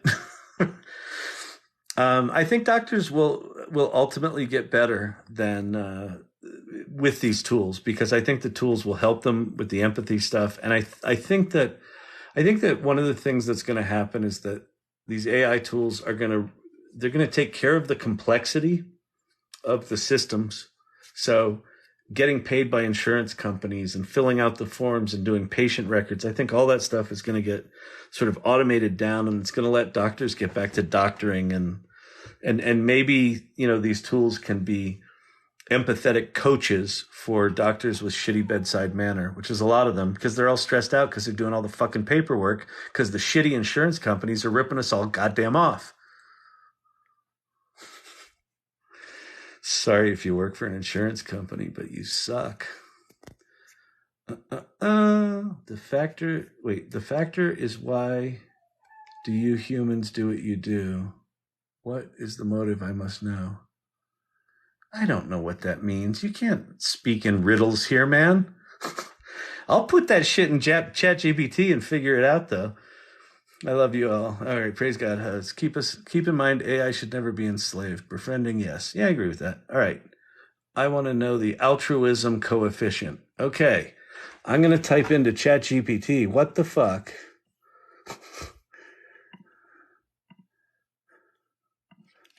What the fuck is the altruism coefficient? I'm sorry. There is no widely accepted concept or measure. I assume you're just wanting to know. Maybe this term was introduced after my training data. ChatGPT does not have an answer for you, Nick. I don't know what the altruism coefficient is. All right, everybody. It's 10:30. I'm 30 minutes past when I said I'd leave. You should all go to bed. What the hell are you still doing up? Why are you still listening to me? Why did you start? Peace. I'll see you soon. Thank you. I appreciate you hanging out. Bye, everybody.